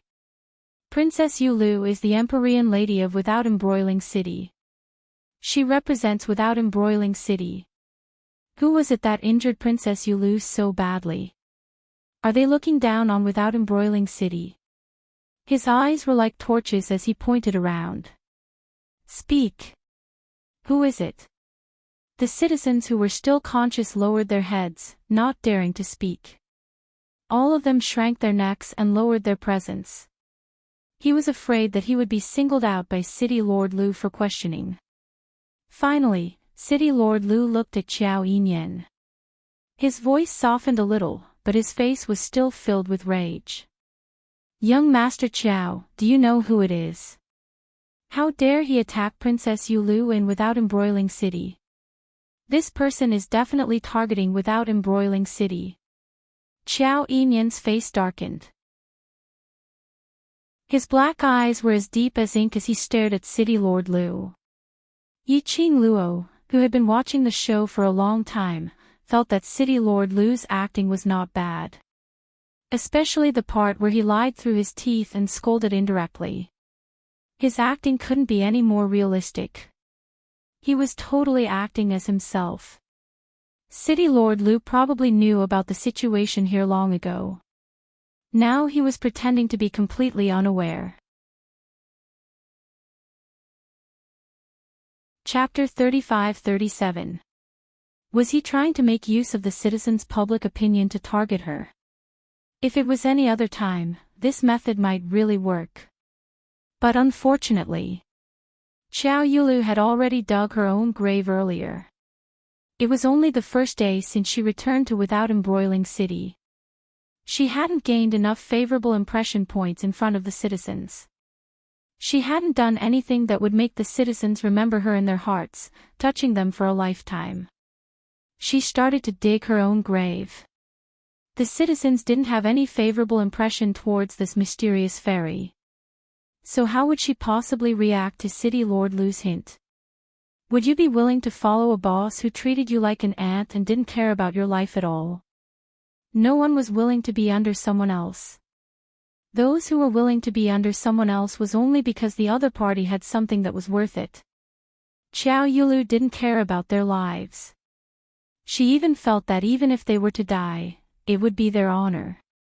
Honor? Hee. Her face was filled with honor. They only wanted to live, not this honor. Because of this, no matter what Lord Lu was brainwashing them passionately, the citizens all kept a straight face and lowered their heads. Not willing to talk to City Lord Lu. Not daring to talk to him. Looking at City Lord Lu's gradually darkening face. Yiqing Luo crossed her arms and touched her chin with the other hand. The veil stuck to her contours and her eyes were filled with evilness. This City Lord Lu's ambition wasn't small. If she didn't see wrongly. That man who looked to be in his 20s and had regular facial features but exuded a sense of lust should be City Lord Lu's son. She specially paid attention to him earlier. That man and City Lord Lu's brows had some similarities. TSK. Knowing that there was a difference between a man and a woman. City Lord Lu even asked his son to carry Qiao Yulu to the medical hall in front of the citizens. Sima Zhao's intention was known to everyone. This City Lord Lu actually wanted Qiao Yulu to be his daughter-in-law. Under the watchful eyes of the public, Qiao Yulu was hugged intimately by City Lord Lu's son. Qiao Yulu's reputation would be completely ruined. Her life would be hung with Lu Tianche's name. Other than marrying Lu Tianche, she had no other choice. But the maid beside Qiao Yulu was quick-witted. However, if City Lord Lu wanted to, he was afraid that a maid wouldn't be able to stop his plan. If Qiao Yulu really got together with City Lord Lu's son, he felt that this show was quite exciting. Yiqing Luo mischievously thought. Young Master Qiao. City Lord Lu, who had not received a response for a long time, had a livid expression on his face. He abruptly shouted. Yiqing Luo regained her senses from the shock. Qiao Yinyan knitted his brows tightly. He had naturally guessed City Lord Lu's motive. He was about to speak. The girl's clear and melodious voice came from behind him. City Lord Lu, you've come at the right time. I just happen to have something to discuss with you. Yiqing Luo slowly walked to the front of City Lord Lu as her long and narrow eyes curved slightly, smiling faintly at City Lord Lu. Seeing Yiqing Luo at such a close distance, City Lord Lu's pupils obviously contracted several times. Apparently he was astonished by Yiqing Luo's breathtaking beauty and her extraordinary temperament. However, he quickly adjusted his expression and said, "Miss D, what can I do for you?" Yiqing Luo raised her brows. TSK, he had been exposed again. If City Lord Lu didn't know what had happened here, then it was impossible for him to know that her surname was D. Chapter 35-38. City Lord Lu's lips curled into a smile. The bet between Miss D and Princess Yu Lu was just a verbal explanation and there weren't any clear rules. He paused as his smile became even more refined. Miss D mentioned breaking the bet rules. We have to see which part of the rules are broken. Yiqing Luo. Sly old fox. He actually played word games with her in such a serious and shameless manner. No wonder in the 21st century, everything had to be written clearly in black and white. So angry, but she still had to maintain her smile. Yiqing Luo smiled. Mysterious maiden brought people to the treasure gathering to create trouble, shouting to beat and kill, and even smashing the treasure exchange hall. Isn't that considered breaking the bet rules? City Lord Lu smiled as he looked at the treasure exchange hall and looked at Pei Xing. Boss Pei isn't injured and the treasure exchange hall isn't smashed. This city lord cannot just rely on Miss D's one-sided words and suspect Princess Yu Lu. Yiqing Luo. This ability to lie through one's teeth was really awesome. Yiqing Luo was able to maintain her composure when she heard this. But Pei Xing couldn't hold it in. What one-sided words? I'm not injured and the treasure exchange wasn't smashed. That's because All Luo protected me and the treasure exchange. You want evidence, isn't it? Look over there. Pei Xing pointed to the surroundings, at those commoners who were injured because of Qiao Yu Lu. There were at least 100 of them lying on the ground. There were quite a number of them who were sitting weakly on the ground. Those people were injured by Princess Yu Lu. They are the witnesses. Pei Xing's eyes widened as he gritted his teeth in anger. City Lord Lu only swept a glance as his smile remained unchanged. Really? He smiled as he looked at the commoners as he casually raised his hand. A guard casually grabbed a commoner and brought him over. The injuries on your body, who injured you? Is it Princess Yu Lu? City Lord Lu smiled as he looked at the commoners as he asked. The commoners' pupils dilated as their faces turned pale. Their eyes subconsciously looked towards Yiqing Luo's direction. Just one look. Before they could express the emotions in their eyes, their bodies suddenly felt a sharp pain. The commoners cried out in pain as they looked at City Lord Lu in terror. No. Not Princess Yu Lu. Then who is it? Lord Lu looked at Yiqing Luo meaningfully. The citizens' faces turned even paler. However, even under the intense pain, the citizen still said in a hoarse voice, "This commoner hurt himself." Governor Lu's face sank slightly. Just as he was about to speak, a fragrant scent entered his nose. The girl's figure had unknowingly approached him. Yiqing Luo's slender hand was placed on that citizen's body. His fingers moved slightly. The citizens had already broken free from the suppression of the guards. Yiqing Luo supported the citizens as she calmly raised her eyes. Does City Lord Lu think I'm an idiot, or do you think I'm easy to bully just because I'm alone? You threatened the citizens in front of me and even wanted to smear my name. I don't know if the Empyrean Fairy will be grateful to you for scheming on her behalf. Her tone was full of sarcasm. Her long and narrow eyes were slightly raised. Amidst the coquettishness, there was a frightening cold glint. That gaze sent chills down Lord Lu's spine. He frowned and subconsciously took a step back. The expression on his face froze awkwardly. Chapter 35-39. City Lord Lu better be clear that the reason why I agreed to this so-called bet is because of the Qiao family. She asked Pei Xing to help the injured citizens down as she walked straight towards City Lord Lu. Getting close to him, bringing along an oppressive pressure. City Lord Lu took another step back. A sliver of fear flashed past his steely green face. This young lady. Her aura was so strong to such an extent. Seeing the young lady getting closer, his entire body emitted a chilly intent. Just as she was one step away from City Lord Lu. Yiqing Luo stopped in her tracks as she raised her head slightly. A pair of crafty eyes, as deep as a lake, was locked onto City Lord Lu. City Lord Lu, you know that I am a guest of the Hell Palace. To be able to get to know the Hell Palace means that I am not a normal person. Her lips curled slightly as her voice was chilly. If you force me into a corner, I don't mind bringing the Hell Palace to play around in without embroiling City. Anyway. This so-called bed is just a verbal explanation and there are no actual rules, so I can totally ignore it. Her voice paused slightly. Her long and narrow eyes curved into an arc, looking even more devilish. You know, when the Hell Palace's people go crazy, there's no way to stop them. You can try and see if the Ling Long Palace will lend a helping hand. You. City Lord Lu's face flushed red as he recalled the Hell Palace's senior who listened to Yiqing Luo's every word. All his anger was suppressed deep in his heart. This young lady was really vengeful. Using what he said, she returned it back to him. Unfortunately, the powerhouse behind her was the Hell Palace which no one dared to offend. City Lord Lu's face was steely green. What do you want? I give Mysterious Maiden two choices.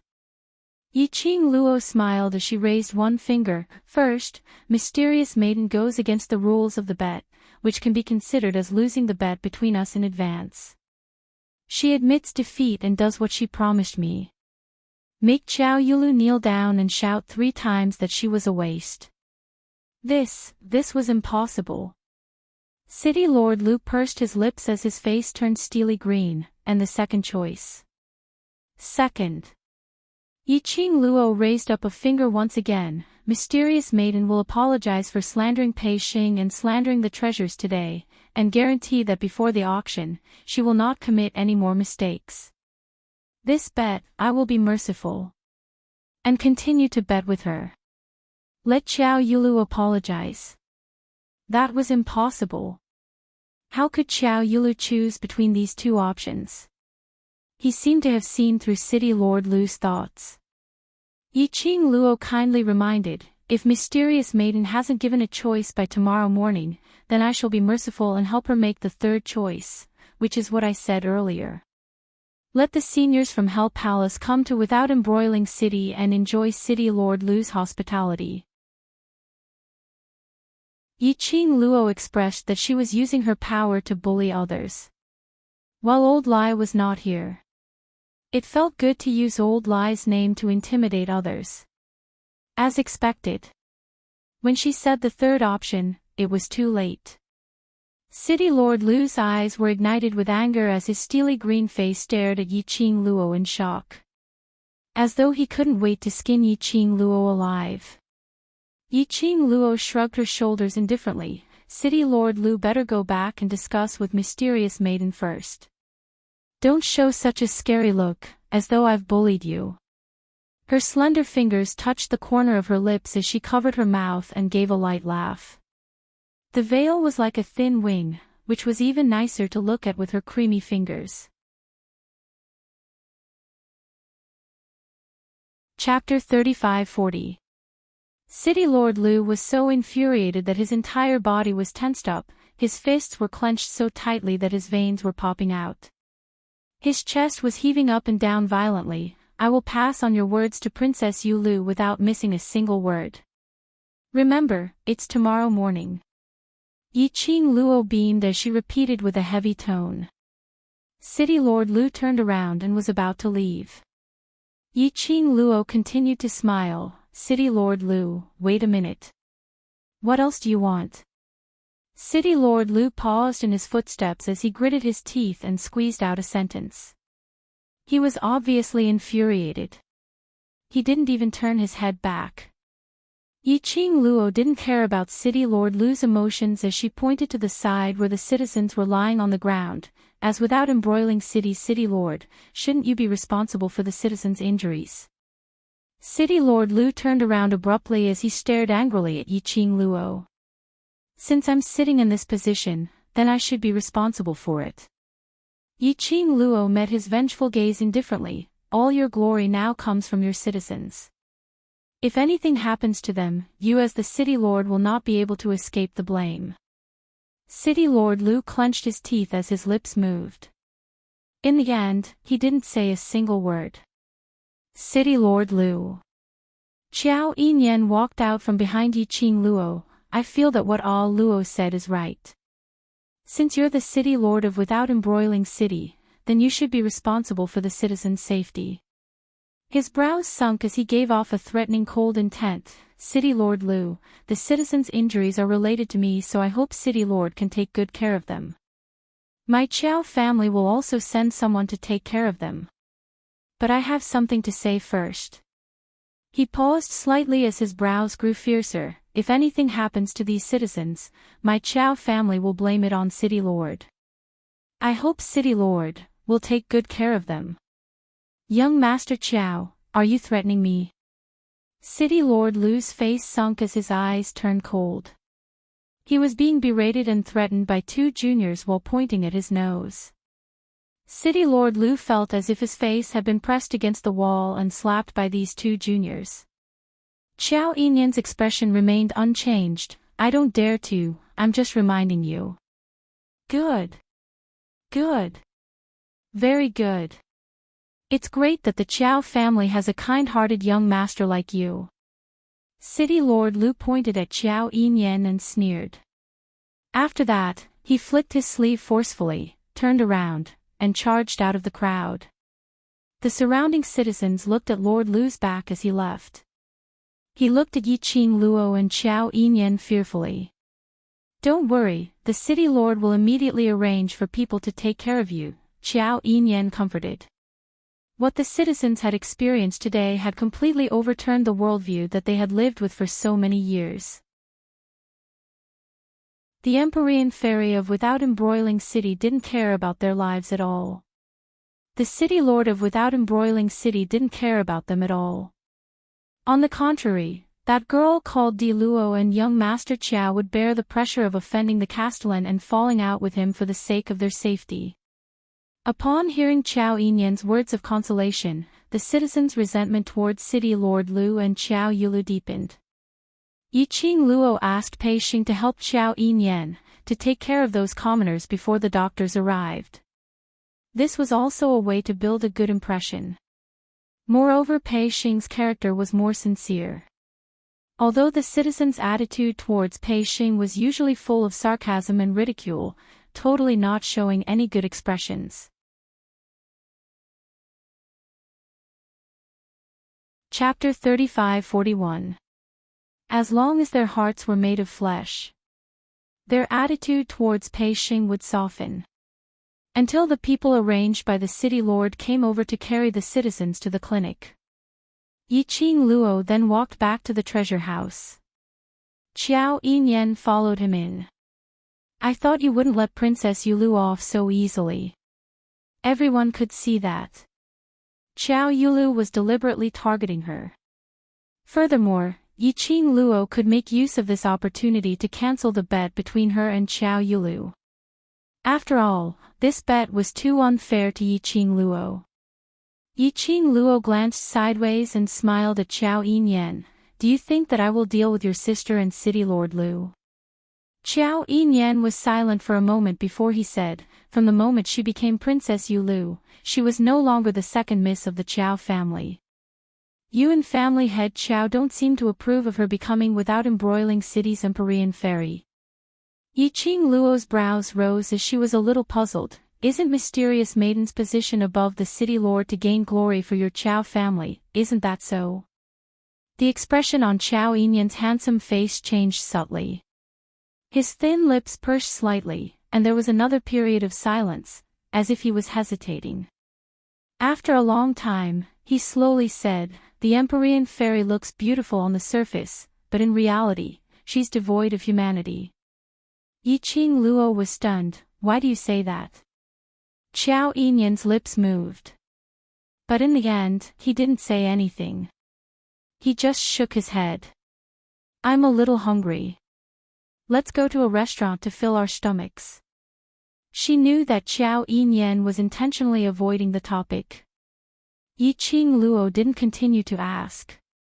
After all, this was a family matter of the Qiao family. She smiled. I've already prepared some simple dishes in the back hall. Let's go in and eat first. You did it yourself. Qiao Yinyan's black pupils suddenly congealed as he looked deeply at Yiqing Luo. Yiqing Luo nodded. It's been hard on you and Oshing today. A simple meal is to repay your help. Qiao Yinyan's eyes flickered with light. The smile at the corner of his mouth did not disappear for a long time. The two of them entered the treasure-gathering hall one after the other. Yiqing Luo had just served the dishes on the table. Gu Zishi and Old Lai came in with 2 big baskets of herbs. Gu Zishi put down the basket and wiped the sweat off her forehead. What's going on outside? Why are there so many citizens lying on the ground? Just as the words left his mouth, she suddenly stopped wiping her sweat. Could it be that Princess Yulu's side purposely sent people over to defame treasure gathering and accuse it of harming those citizens? Yiqing Luo passed both of them a cup of tea. This matter indeed has something to do with mysterious maiden and city lord Lu, but it's not what you think.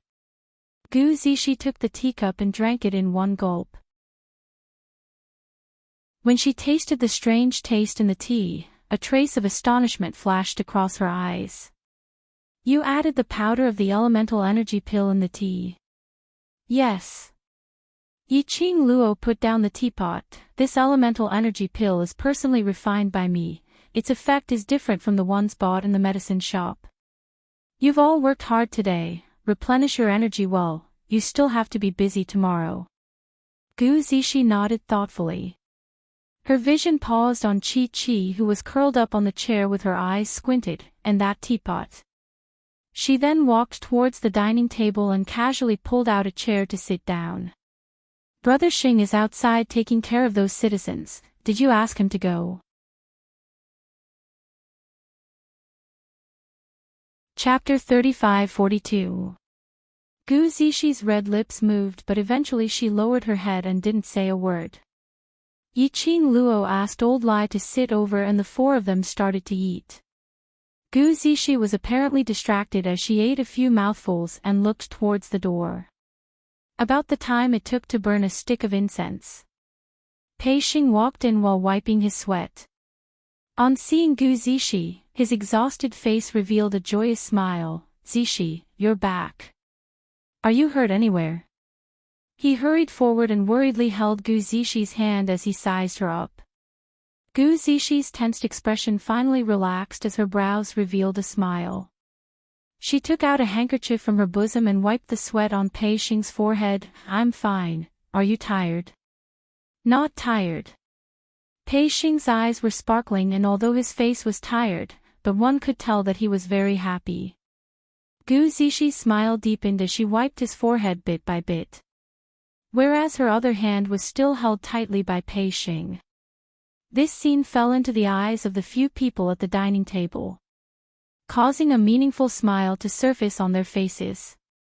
Yiqing Luo propped her chin as her long and narrow eyes were filled with laziness. From the atmosphere between the two of them, they indeed didn't look like ordinary siblings. Moreover, looking at that handshake and the action of wiping sweat, it was extremely familiar. Apparently they had done this frequently in the past. By the time the sweat on Pei Xing's forehead had been wiped clean, Pei Xing turned his head and looked at Yiqing Luo. Ah Luo, the citizens outside have already been carried to the medical hall. What else do I need to do next? Eat something first. Yiqing Luo pointed at the dishes on the table. After you fill your stomach, ask Zishi to boil some medicine to regulate your internal injuries. You personally bring it to the medical hall and send it over to the citizens. Gu Zixi brows creased. We've already taken care of them and sent them to the medical hole. That's considered as being extremely benevolent. Why do we still need to waste the medicinal herbs to boil medicine for them? She pursed her lips as her expression was displeased. Ever since Ju Bao met with a mishap 5 years ago, none of these so-called neighbors extended a helping hand and no one said a single word for Ju Bao. Especially these few years, they had been ridiculing Ju Bao and ridiculing us. Why do we have to think for them at this time? Zixi. Pei Xing glanced at Gu Zixi, and a trace of guilt flashed across her eyes. I'm sorry, why are you apologizing to me? They are the ones in the wrong, not you. Gu Zixi raised her hand and knocked Pei Xing's head. Yiqing Luo didn't open her mouth as she quietly listened to Gu Zixi's complaints. When Gu Zixi's line of sight fell on her, she then said lightly, then, Xing, do you want to send the medicine? Gu Zixi's expression changed. Brother Xing is too kind. Aren't you asking him to deliver the medicine? Do you know why I asked Xing to send the medicine himself? Yiqing Luo looked at Gu Zixi's protective expression as she couldn't help but asked with a smile. Gu Zixi gripped Pei Xing's wrist tightly. No matter what the reason is, I don't want Brother Xing to do something so strenuous and unrewarding. Those people don't know how to be grateful. If I don't do it, how would I know that it's a thankless task? How do you know that they really don't know how to be grateful? Yiqing Luo propped up her chin as she smiled at her. Gu Zixi pursed her lips tightly and didn't say a word. The atmosphere turned heavy momentarily. Pei Xing looked at Yiqing Luo, who was all smiles, and took a look at Gu Zixi, whose face was filled with unhappiness. He opened his mouth, wanting to say something to break the deadlock. Chapter 35-43. Actually, I also agree with all Luo's opinion. Qiao Yinyan saw that both parties were in a deadlock and coughed lightly, trying to smooth things over. The few of them looked towards Qiao Yinyan. Qiao Yinyan explained, the reason why treasure gathering became like this in the past 5 years is all because of its reputation. The reputation of treasure gathering is deeply rooted, and to change everyone's impression, we can only do it step by step. As the current boss of treasure gathering, everything that Brother Pei has done is on behalf of the treasure gathering. He paused and continued, do you know why the citizens were injured at the entrance of treasure gathering? Gu Zixi pursed her lips and shook her head. Qiao Yinyan explained what had happened in a concise manner. Princess Yulu wants to kill Brother Xing. Gu Zixi's expression suddenly turned gloomy as a sinister murderous intent surfaced between her brows. But that murderous intent disappeared in a flash, so fast that it was impossible to capture it. Yiqing Luo's eyelashes fluttered slightly as her vision fell on Gu Zixi's face and shifted away. Qiao Yinyan continued, what Princess Yulu and City Lord Lu did today was to dig their own graves, wiping away the citizens' reverence and respect towards them bit by bit. Moreover, City Lord Lu and Princess Yulu had suffered a loss in all Luo's hands, so they must be filled with anger right now. They didn't care about the lives of the citizens. Naturally, they wouldn't think of putting on a superficial act to care about those citizens. But at this time, Brother Pei took care of them regardless of the past enmity and even sent them medicine to regulate their internal injuries. The citizens had a comparison in their hearts, and their gratitude towards Brother Pei grew even more. Coupled with their misunderstanding towards the treasure-gathering sect and their ridicule towards all of you, it will cause them to feel a trace of guilt towards Brother Pei and the treasure-gathering sect. Gu Zixi's expression gradually eased up. She looked at Yiqing Luo and looked at Qiao Yinyan. What you said is true. Qiao Yinyan smiled and took a look at Yiqing Luo. Gu Zixi knew what he meant as her face turned slightly hot as she looked at Yiqing Luo in embarrassment. Ah Luo, what young Master Qiao said. Is it true? He still left something out. Yiqing Luo smiled mysteriously. What? Qiao Yinyan raised his head abruptly, his silver hair falling from his face. Yiqing Luo smiled. While you're at it, give Zishi some medicine. Everyone was startled. Gu Zishi thought of the prescription that Yiqing Luo gave her and her pupils suddenly enlarged. You want to let treasure gathering to make a name for itself in terms of medicinal pills? This is just the beginning. Yiqing Luo nodded and then shook her head. We must change the reputation of gathering treasures before we have the capital to start from other areas. Gu Zishi blushed, her eyes full of guilt and embarrassment. Ah Luo, I'm sorry, it's alright, I know that you care too much about Ah Xing. Yiqing Luo smiled as she shook her head.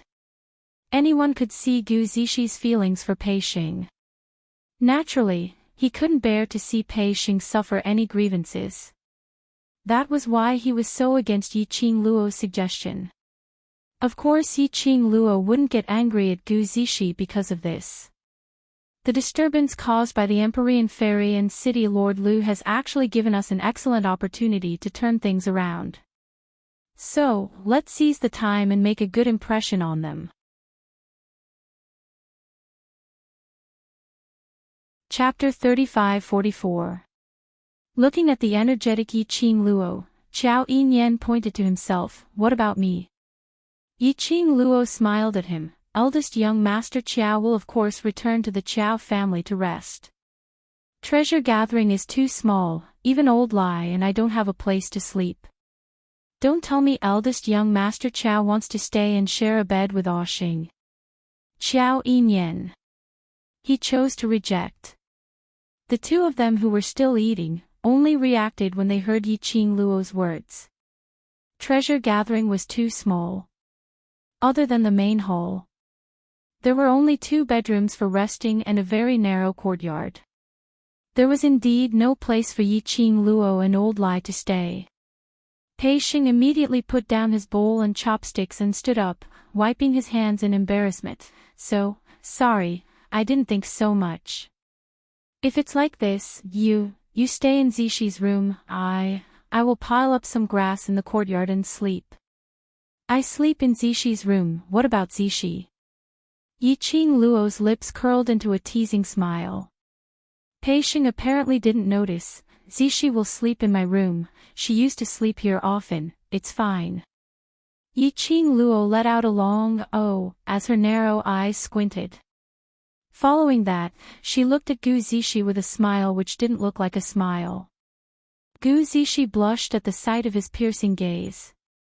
Gu Zishi buried her head and forcefully ate a few mouthfuls of rice before she raised her head and spoke in a low voice. It's all right, you can stay in my room, I will be gathering herbs at West Cliff Mountain these few days.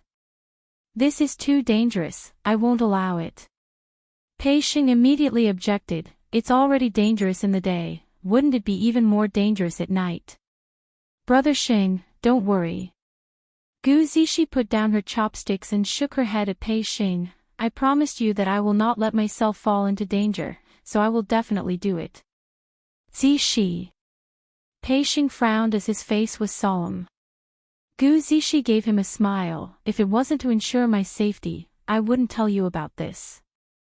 Do you still remember that I saved a mercenary group leader previously? Pei Xing nodded.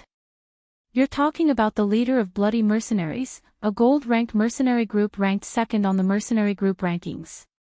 The Bloody Mercenary Group has a few missions to enter the West Cliff Mountain these few days. I took the opportunity to mention it to the leader, and he agreed to bring me along and protect me. Gu Zishi patted his hand. With the Bloody Mercenary Group protecting me, I'll be fine. Pei Xing's expression changed slightly, but he still looked at Gu Zishi worriedly. He did not want to agree. Receiving Gu Zishi's gaze, Yiqing Luo cleared her throat. Cough, I'm in favor of Zishi going to the West Cliff Mountain to pick herbs. Right? Even Ah Luo agreed. Gu Zishi hugged Pei Xing's arm and rested her head on his shoulder. Brother Xing, I'm not just doing this for the treasure collection. First, we don't have extra crystal stones. It's more cost-effective to buy the herbs on the prescription list and go to the West Cliff Mountain to pick them. Secondly, under the protection of the bloody mercenary group, I can go deeper into the West Cliff Mountain. I might be able to break through to the apothecary rank. Her head nuzzled against Pei Xing's shoulder. Just promise me, promise me. The woman's soft body leaned against his side. The woman's soft voice rang in his ear. Pei Xing's handsome face couldn't help but blush. He knew that between him and Gu Zishi, there was a difference between a man and a woman, and they shouldn't be so intimate.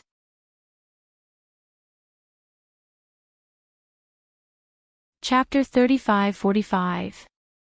In his eyes, the lady's pretty and exquisite face kept enlarging. Pei Xing's heart seemed to have been pierced by something. His brain lost all consciousness in an instant. All right. A word came out of his mouth. Then, the woman wrapped her arms around his neck and said happily in his ear, I know Brother Xing treats me the best. I'll definitely protect myself and ensure my safety. Then, I'll return to Brother Xing's side safely. Pei Xing then regained his senses in a daze. He just promised Gu Zishi. Why did he promise Gu Zishi such a dangerous thing? Seduction. These 4 words flashed across his mind. Pei Xing's entire face suddenly turned red. He suddenly pushed Gu Zishi, who was leaning in his arms, away and stood up. His entire face was flushed red. Both hands were opened and clenched tightly, hanging awkwardly on both sides. He didn't even dare to look at Gu Zishi. I'm done eating, I'll go in and change first. Saying that, without waiting for Gu Zishi's response, he hurriedly rushed into the backyard. Brother Xing. Gu Zishi chased up to him, but when she saw Pei Xing's back disappearing in front of her eyes, she stopped in her tracks. She stretched out her hand to hold Pei Xing's hand, but it slowly drooped down.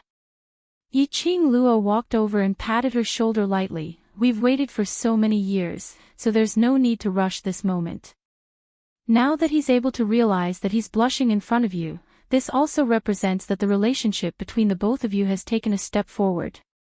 Gu Zishi was like a bird startled by the mere twang of a bow as she suddenly raised her head and took a step back.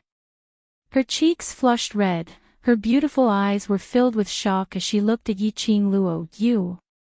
How did you know? The way you look at him, it's very obvious.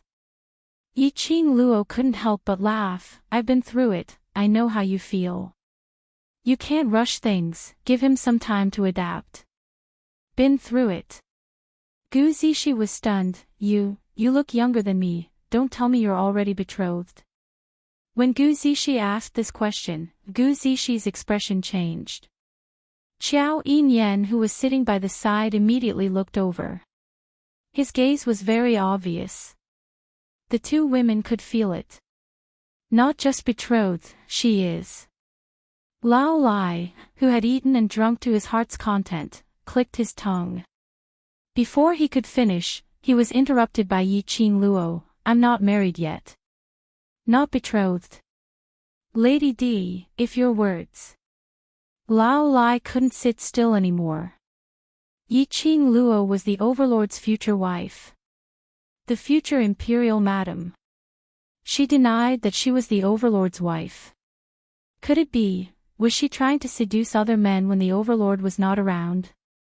For example, young Master Qiao. Lao Lai widened his eyes and glared at Qiao Yinyan. Under the black robe, the terrifying face was extremely twisted. Coupled with that sinister look in his eyes, it was even more terrifying. Qiao Yinyan, who was being stared at for no reason, was speechless. No matter how strong Qiao Yinyan's mental fortitude was. Looking at old Lai's face, which was full of terrifying cracks, he was a little startled. But most of his attention was still on Yiqing Luo. Ah Luo, since you're not married, why do you say that you've been through it?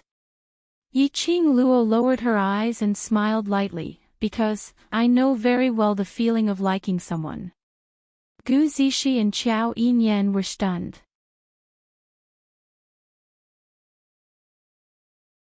Chapter 35-46. When the young lady talked about liking someone, the lines on her face became extremely gentle. All the thorns on her body and that innate aura faded away. All the expressions had turned into tenderness. Her half-lidded eyes were filled with intoxicating tenderness. Everyone could see that. How deep and sincere was the young lady's love for the person she was talking about. That person is. Gu Zishi widened her eyes in surprise and looked at Yiqing Luo curiously. He is my fiancé. Yiqing Luo smiled gently. Fiancé. Gu Zishi blushed. She was curious and surprised at the same time. Then, she took a look at Xiao Yinyan. Ah, Luo had a fiancé. What about young Master Qiao? But when Gu Zishi saw Xiao Yinyan, she didn't see any disappointment or shock on his face. Instead, he was very calm. Could it be that young Master Qiao's feelings for Ah Luo was not what she thought?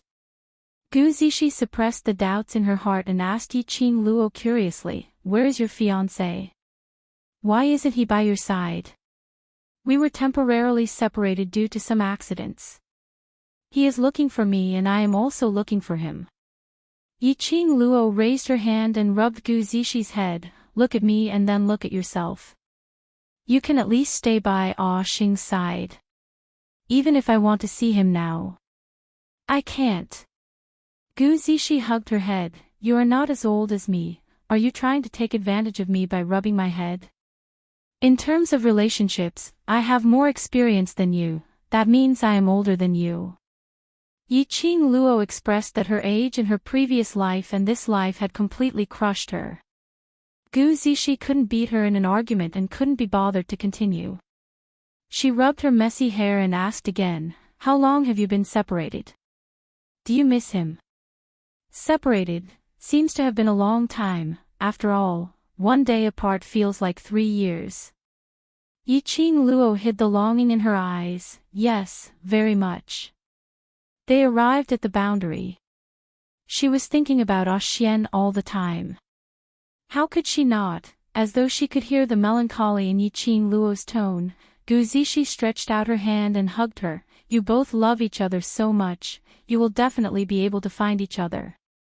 "Of course, we will find each other." Yiqing Luo's eyes were filled with smiles, sparkling like stars. Lao Lai, who was sitting at the side, glared at Xiao Yinyan fiercely as if to show his loyalty. "Did you hear that? Miss D really missed her fiancé. They love each other very much. I have seen with my own eyes how good their relationship is. That's a relationship that no one can interfere with." Old Lai's roar was very loud. Yiqing Luo looked at Old Lai helplessly, not quite understanding where Old Lai's sudden hostility towards Xiao Yinyan came from. "I can see that Ah Luo and her fiancé are very close." Xiao Yinyan's expression didn't change at all. His lips curled into a faint smile. "If Ah Luo wants to find her fiancé, this auction is a very good opportunity." He smiled and said, "The auction is held once a year in Without Embroiling City. All the major forces from the other 2 main cities will come to participate. At that time, the Treasures Gathering Exchange House will add your name to the auction list. As long as your fiancé comes to Without Embroiling City and sees your name, he will definitely come to find you."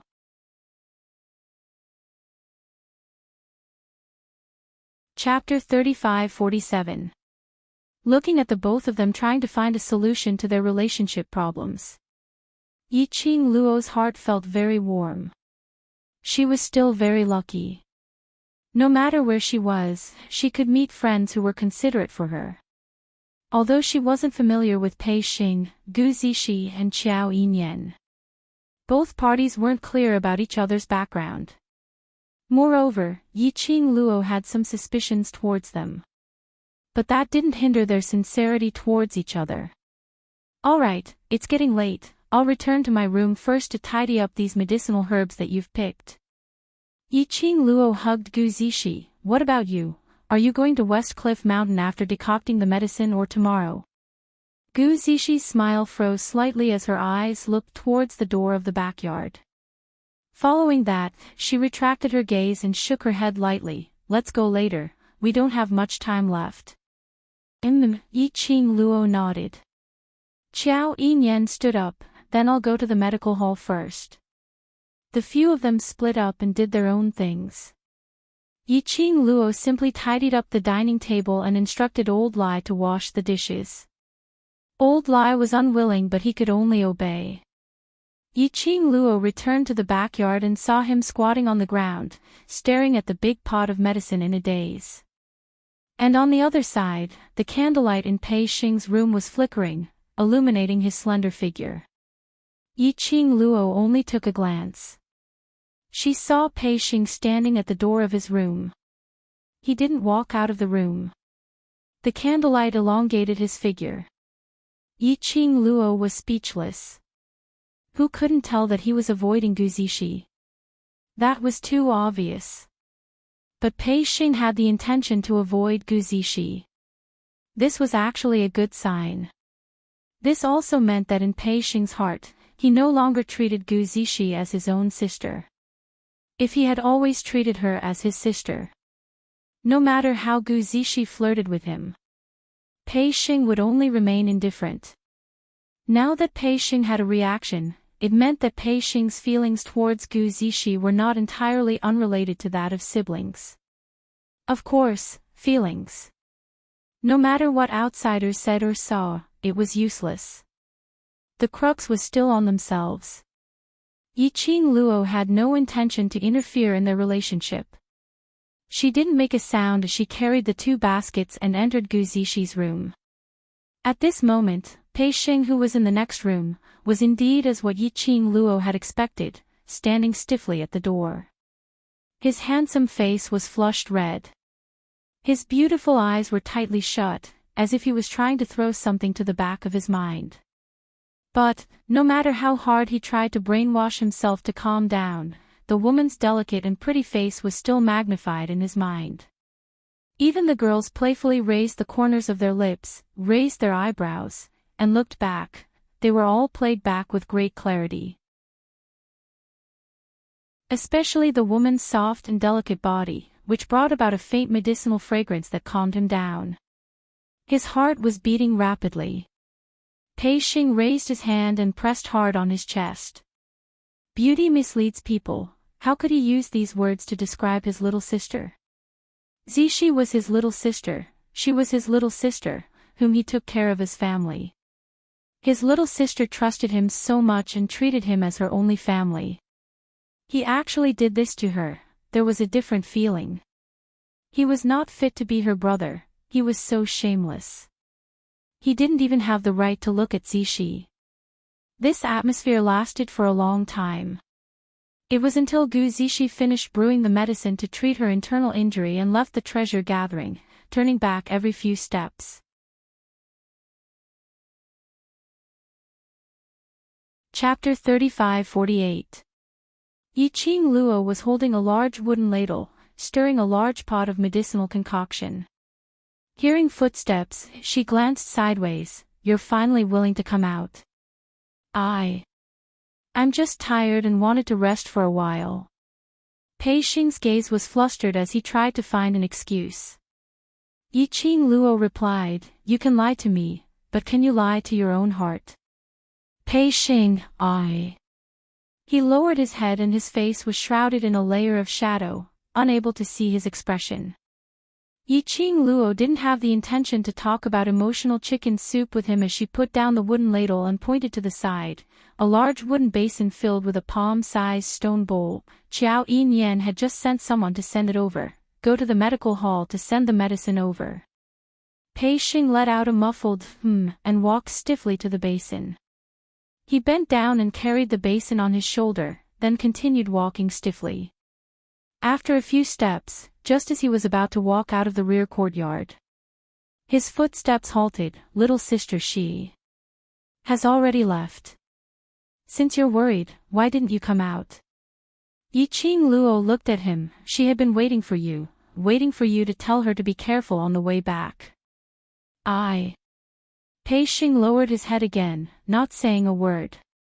For a taciturn gourd like Pei Xing, even if you said a few hundred sentences, he might not be able to reply you with one sentence. Yiqing Luo couldn't be bothered to talk to him. Let him slowly experience and feel it. Only then would he know clearly what he wanted. Pei Xing carried the wooden basin while the servant sent by Qiao Yinyan carried a large pot of medicinal concoction as they set off towards the medical hall. Qiao Yinyan specially didn't prepare an ox cart to transport it. Instead, he made a few people carry it around. Although it was already very late at night. But due to the many dangerous things that happened today. Plus there were quite a number of citizens who were injured and lying in the medical hall. There were still quite a number of citizens who hadn't rested. The news of Pei Xing and Qiao family servants carrying a large pot of medicinal concoction to the medical hall to take care of the citizens instantly spread. It was bustling outside once again. Yiqing Luo, who was in the treasury, didn't put it to heart. She sat in Gu Zixi room and started to categorize the medicinal herbs which Gu Zixi had plucked. After a simple treatment, she took out all the medicinal herbs that she used. Old Lai sat aside. The candlelight elongated his black-robed figure, making him look even more like an evil spirit that had crawled out of hell at night to claim someone's life. He knocked on the table. It's not like I don't have crystals on me. I can just go to an inn and get 2 superior rooms. Why do I have to squeeze in a place like this?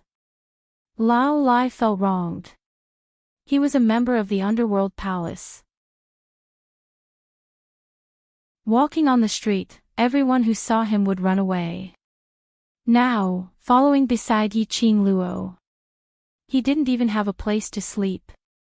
He said that Pei Xing's body was weak, but he still let Pei Xing sleep in the room.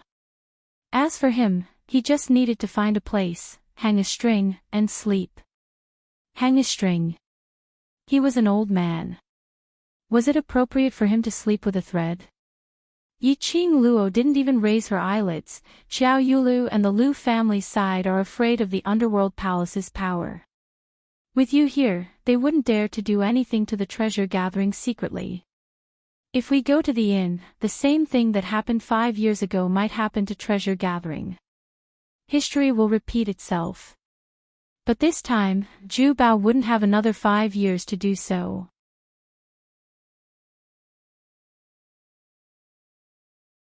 Chapter 35-49. If people don't offend me, I won't offend them. Since Qiao Yulu insisted on finding trouble with me, then don't blame me for retaliating. Yiqing Luo's tone was indifferent. Why is it so troublesome? I'll just kill her for you. Isn't that enough? Lao Lai said indifferently. Yiqing Luo, killing someone at the slightest disagreement was truly the style of the underworld palace. She rolled her eyes at old Lai. Even if the underworld palace is famous, it would still be very strenuous for them to go up against the palace of Linglong Palace. Old Lai curled his lips in disdain. That's just a place that specializes in finding a body with matching strength. It's nothing compared to the Hell Palace. Find a compatible body. Yiqing Luo repeated these few words in puzzlement. Why don't I understand? It's normal for someone from the lower realm like you to not know about such things. Old Lai looked at Yiqing Luo in disdain. It said that the Earth domain is split into 3 main cities and each main city has a main city's mysterious maiden. To put it bluntly, those so-called 3 great mysterious fairies of the Earth realm are just puppets. Yet, those people are still very pleased with themselves and think that they have become the main envoys of the Earth realm's main cities. Puppet. Yiqing Luo put down the herbs in her hands. She had always felt that the so-called Linglong Palace and the Empyrean Fairy were a little strange. Especially after seeing Qiao Yulu. She felt that the Empyrean Fairy was very strange. According to Old Man Tsang, the Linglong Palace was equivalent to the Nirvana realm's 4 great sects. The Empyrean Fairy was equivalent to the sect masters of the 4 major sections.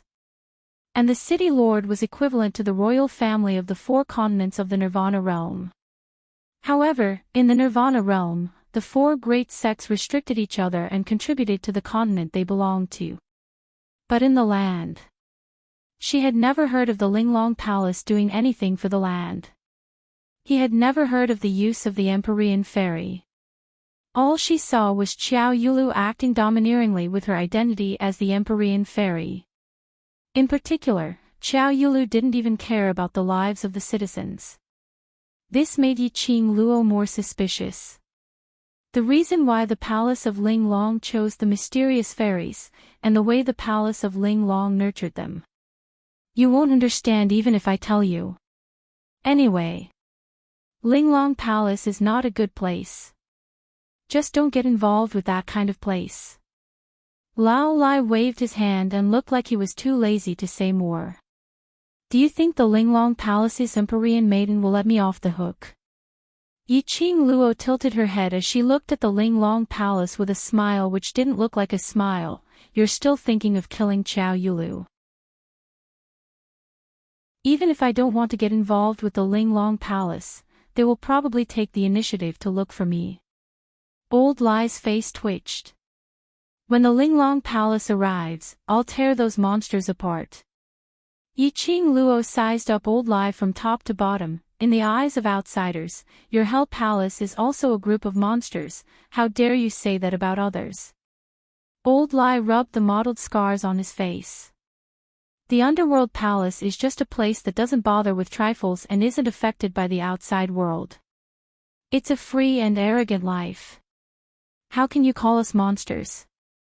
The Linglong Palace is the real monsters.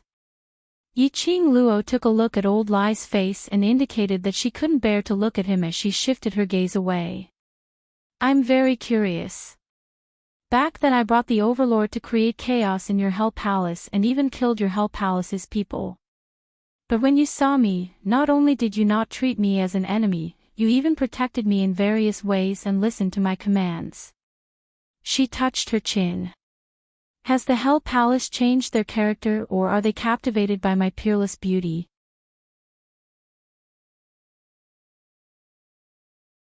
Chapter 3550. Then what's the reason? Yiqing Luo was curious, or could it be? Because you know about my relationship with Ah Xian, so in order to get into his good books, you made use of me and Ah Xian to build a relationship, that's why you treat me so well. Old Lai rolled his eyes. Does Hell Palace look like a place that would build a relationship with other powerhouses? I admit that the Overlord is indeed very strong and his status is respectable, but Hell Palace had always been an independent powerhouse, so we absolutely would not cater to anyone just to please someone. Look, this tone was filled with pride. And that complacent little gaze. It was as though he couldn't wait to tell the entire world that his Hell Palace was different from those flirtatious sluts outside, just that elegant and refined. Alright, although she didn't know much about Hell Palace. But Yiqing Luo also admitted that Hell Palace indeed didn't look like they would lower their status just to please Dmo Xian, to follow by her side.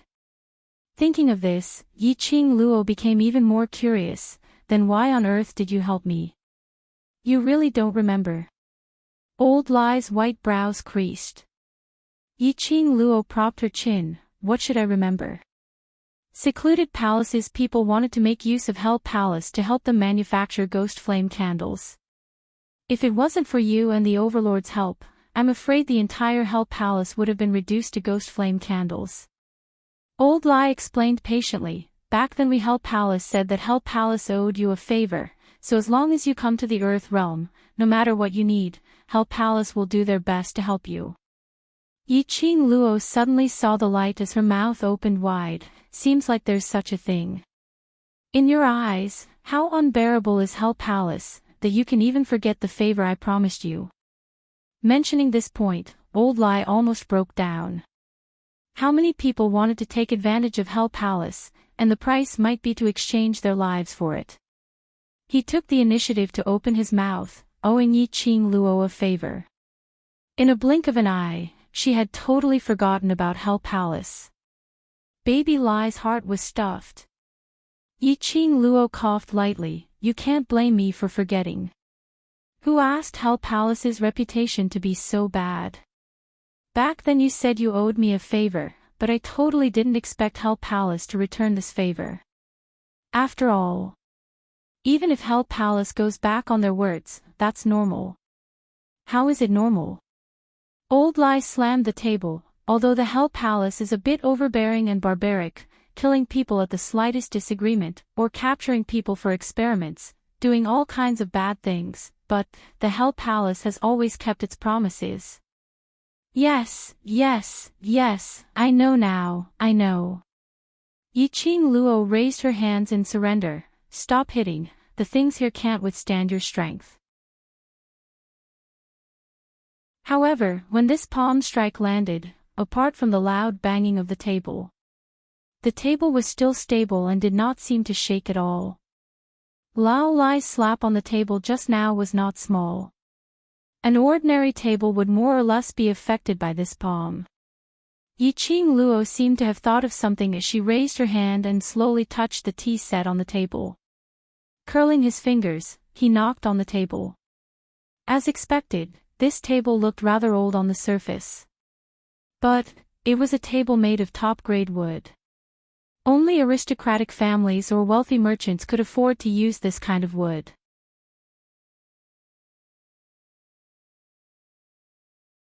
Chapter 3551. No. Old Lai didn't understand Yiqing Luo's sudden silence and change of topic.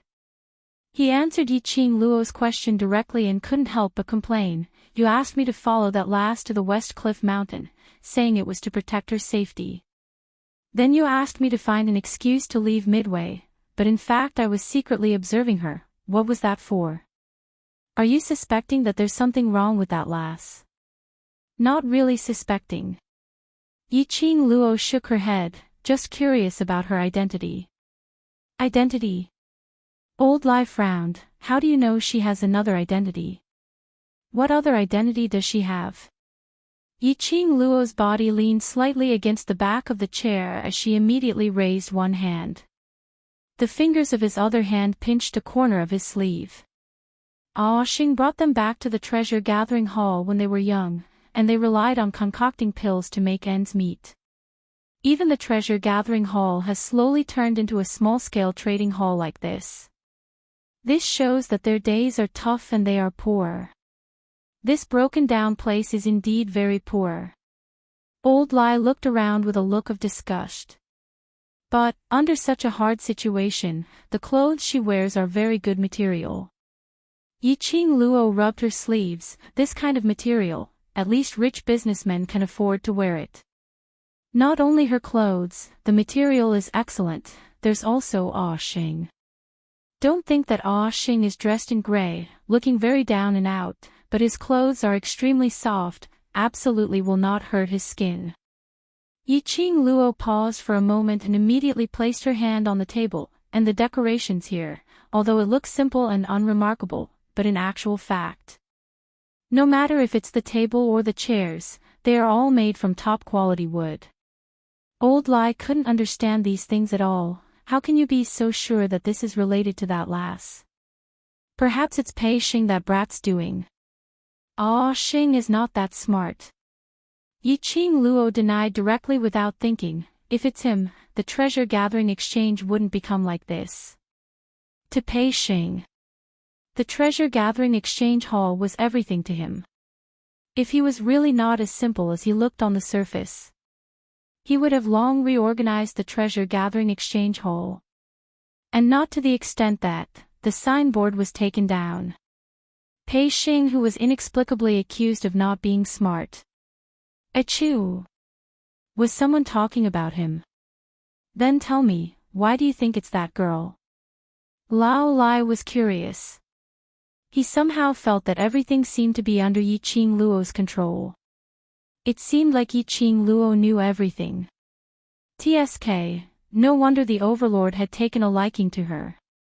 Only the Overlord would be able to tame such a woman. Yiqing Luo tilted her head and pointed at Chi-Chi, who was curled up into a ball on the bed. The way she looked at Chi-Chi was very strange. If I didn't guess wrongly, she should have recognized Chi-Chi's identity. You can recognize it. Lao Lai looked at Chi-Chi.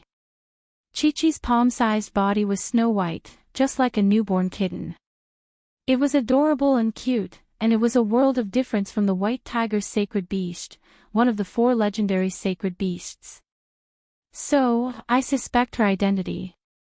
Yiqing Luo nodded, although I don't feel any malicious intent from her, but after all, I don't know her background, and I don't know the purpose of her concealing her identity, so I feel a little uneasy.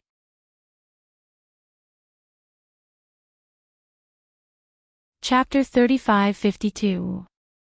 Half an hour. Yiqing Luo looked at him seriously. Under your eyes, how could she disappear for half an hour? Old Lai's face turned red. That half an hour when she disappeared, the medicine basket was still there. A young lady needs some private time. How can an old man like me follow her? Because the medicine basket was there. Old Lai thought that Gu Zishi was looking for a secluded place to solve her squatting problem. Private time doesn't need half an hour. Yiqing Luo squinted her eyes. She's such a young lady. To be able to live in peace in a place like West Cliff Mountain, she must have some secret there. She touched her chin. Can you help me investigate the relationship between the blood mercenary group and her? Old Lai. He was from the Hell Palace. Now he had fallen to the stage of running errands for a young lass. Another stalker. Another investigator. What did she treat the Hell Palace as?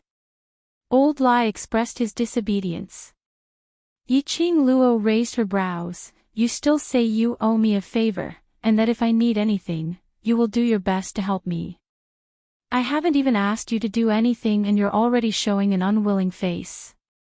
She paused for a moment, clicked her tongue and shook her head in disappointment. Indeed, you can't believe the Hell Palace's words. Old Lai's face turned steely green as he squeezed out 2 words, go. He really shouldn't have told this little demoness the reason why he would help her. At least, this little demoness wouldn't order him around without any ill feelings. Old Lai expressed that if he knew that he would meet this demoness today, he would never come to Without Embroiling City. Looking at Old Lai's twisted face, that hideous scar on his face was squirming horribly. Yiqing Luo squinted her eyes as her pink lips curled into a big smile, nodding in satisfaction. Good boy. Old Lai's features became even more twisted. Young lady, aren't you afraid that I will go crazy and kill you? Oh. Yiqing Luo lowered her head and continued to work on the herbs. Then are you afraid that Xian will go crazy and destroy the Hell Palace? Bullying young lady. Old Lai gritted his teeth. Yiqing Luo replied, and bullying others is also a kind of ability. At least I have a backer who is willing to rely on me. Old Lai flicked his sleeves and left. Looking at Old Lai's disappearing figure, Yiqing Luo couldn't help but laugh. Old Lai's character was somewhat similar to teacher Guiyu. It was easier to deal with such a straightforward person. She smiled and hung her head. Time was running out. He had to hurry up and refine the item that he was going to use to turn the situation around tomorrow. In the medicine basket, there was still a large pile of messy herbs waiting for her to sort them out. Yiqing Luo took a deep breath and threw herself into the medicinal herbs. About an hour later. Yiqing Luo had finally tidied up the medicinal herbs in the 2 medicine baskets, and those medicinal herbs which were to be used, were distributed to the side according to the proportion. What made Yiqing Luo astonished was that the quality of these medicinal herbs were not bad at all. Yiqing Luo indicated that West Cliff Mountain had successfully attracted her attention. Once everything was over, she would definitely go to the West Cliff Mountain and sweep it clean. The herbs stored in the profound phoenix ring needed to be refurbished. Yiqing Luo packed all the medicinal herbs which she was going to use later into a medicinal basket and carried it directly to the bed. The lady's soft bed was instantly occupied by a large pile of medicinal herbs. Yiqing Luo sat at the head of the bed, and with a jolt of her consciousness, these medicinal herbs were all brought into the azure dew bracelet. Old Man Tsang was suspended in mid-air, swinging his legs.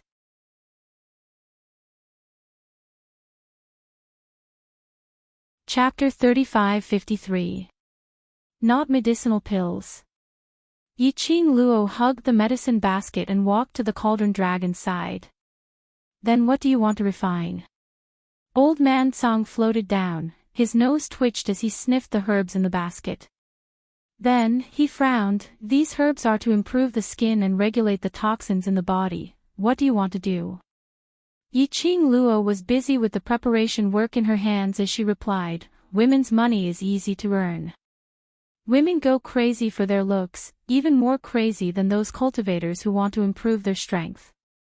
Old Man Tsang. For a moment, he felt speechless. In the 100-pill refining manual, there were all kinds of pill refining recipes. There were also a lot of beauty nourishing, physique improving, endocrine improving, and body fragrance formulas. Refining beauty and nourishing ointment was much more reliable than refining elixirs that strengthened the body and raised profound energy.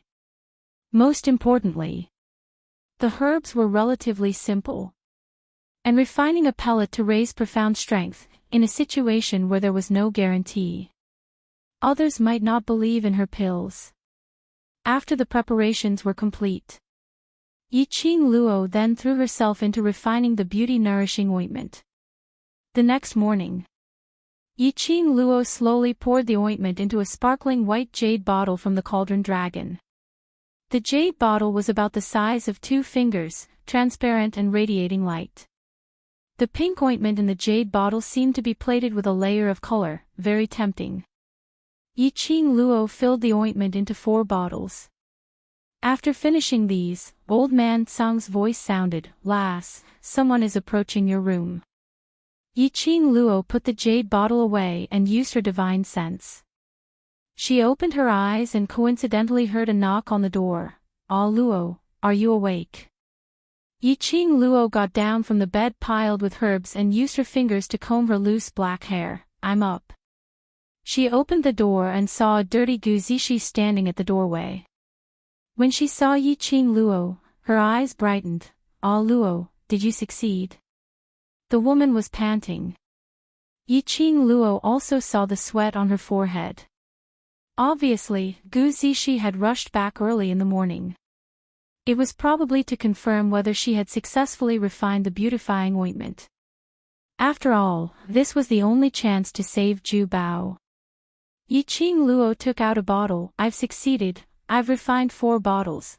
I'll take this bottle first to test the effect." 4 bottles. Gu Zishi's eyes widened. "With those herbs, I can only make 2 portions of ointment at most." Yiqing Luo smiled. "The proportion of medicinal herbs is absolutely not the slightest bit off, you can rest assured." Gu Zishi took the bottle, her hands trembling. Who should we find to test the effects? Judging from Ah Xing's good impression of the citizens yesterday, it shouldn't be that difficult to find someone to test the effect. Yiqing Luo pondered for a moment. "Let's do some publicity first, then find a lady with spots or pimples on her face to test it in public." At this point, she touched her chin again and smiled evilly. "It's best to blow it up. If Xiao Yulu is so angry that she rushes over to add more scenes, our free publicity will be secured." Gu Zishi, why did she feel that Ah Luo was getting more and more cunning? If Xiao Yulu knew that her role was just a publicity tool, she wondered if she would be so angry that she would vomit blood. Gu Zishi wiped her dirty face. "I'll do it now."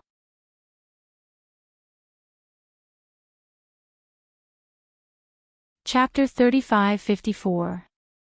Gu Zishi realized that her appearance was in a mess as her gaze swiftly shot towards the tightly shut door next door. She was sure that Pei Xing hadn't seen her dirty and messy appearance.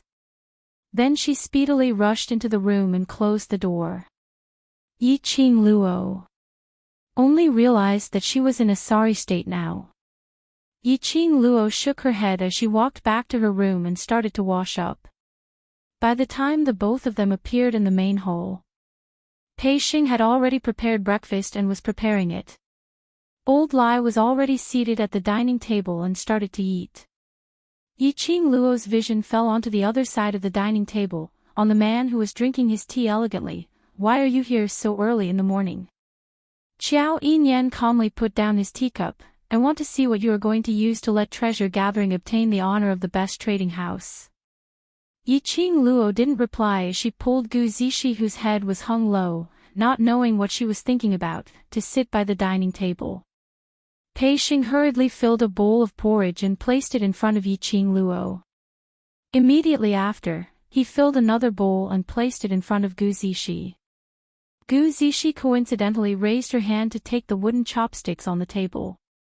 He raised his hand and touched Pei Xing's hand. Pei Xing's hand shook as he speedily put down the porridge and retracted his hand.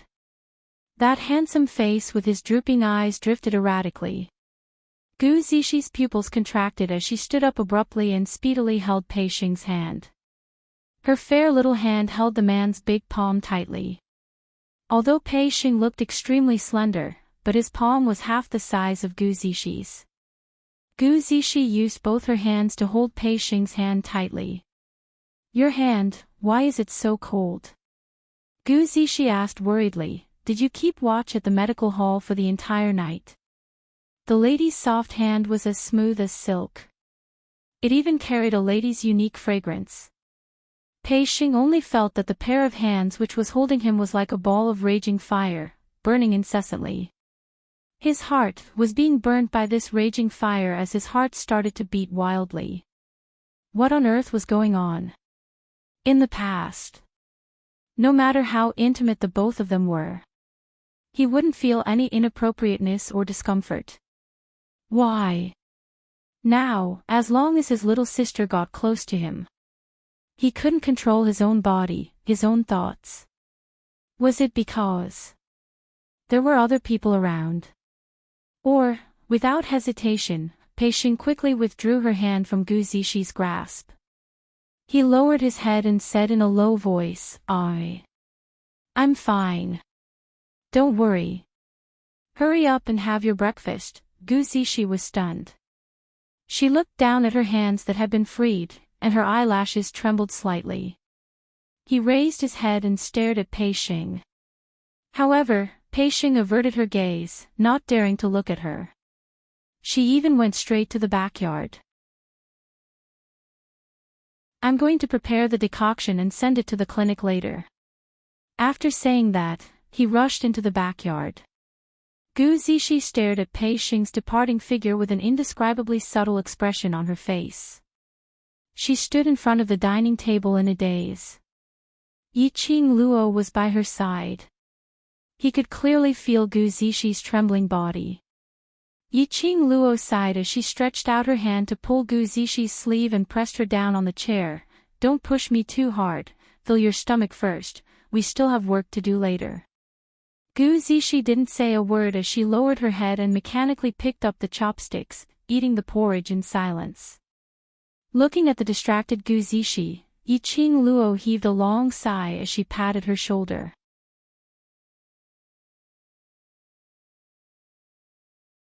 Chapter 35-55. Qiao Yinyan shook his head. "I'm not sure about that. Why are you looking for a woman with a scar on her face?" "Publicity," Yiqing Luo replied. Qiao Yinyan paused for a moment, a trace of surprise appearing on his face. "The item you want to bid on at the auction is something that can remove marks from a woman's face." Yiqing Luo snapped her fingers. "Smart."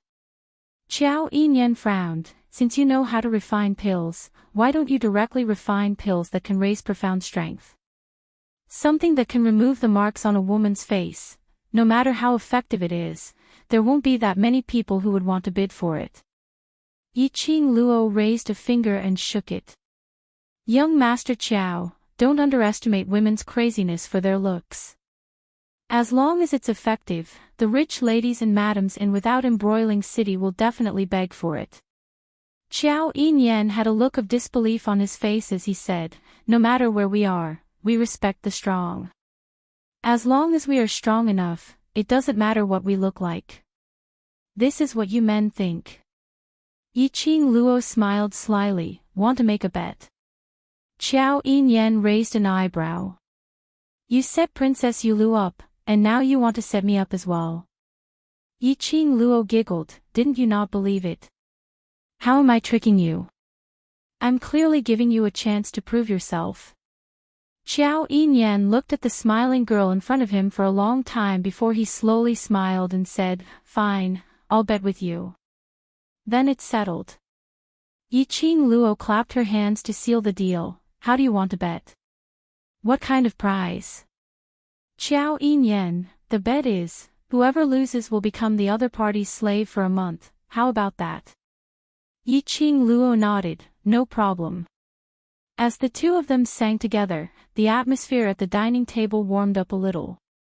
Gu Zishi reluctantly drank half a bowl of porridge, then used the excuse of going to the West Cliff Mountain to collect herbs and left with the basket on her back. He had even forgotten about the promotion of the beautifying ointment. Soon after, Pei Xing and the servants of the Qiao clan carried a large pot of medicine to the medical hall. The way they left one after another made Yiqing Luo speechless. These two people, wasn't everything fine before she moved into treasure gathering? Why were the two of them avoiding each other? Even if they couldn't pierce through the feelings of both parties. But in any case, they were still siblings, okay? Love is torturous. By the time Yiqing Luo and Old Lai had finished their breakfast, Xiao Yinyan said, do you need me to ask the Qiao family to help you find a woman with marks on her face? Yiqing Luo was just about to agree, but when the words reached the tip of her tongue, she shook her head. Forget it, it's better not to. Your second sister is still fixated on the treasure gathering, and if you make a move, she will find an excuse to create trouble again. She was injured quite badly yesterday, and father also said a few words to her. She probably won't bother you again before the auction, Xiao Yinyan explained. When Yiqing Luo heard that, the expression on her face congealed slightly as her lips curled into a crafty cold arc. She narrowed her eyes, and there was a glint in her eyes. It embellished a cunning and bottomless starry sky. What kind of wicked idea did you come up with? Xiao Yinyan felt a chill run down his spine from the smile and the look in her eyes. Yiqing Luo propped her chin with one hand and smiled very innocently. I just suddenly thought of a strong publicity method that can absolutely make the beautifying ointment famous. Xiao Yinyan said, I feel that this method of yours will cause someone to suffer.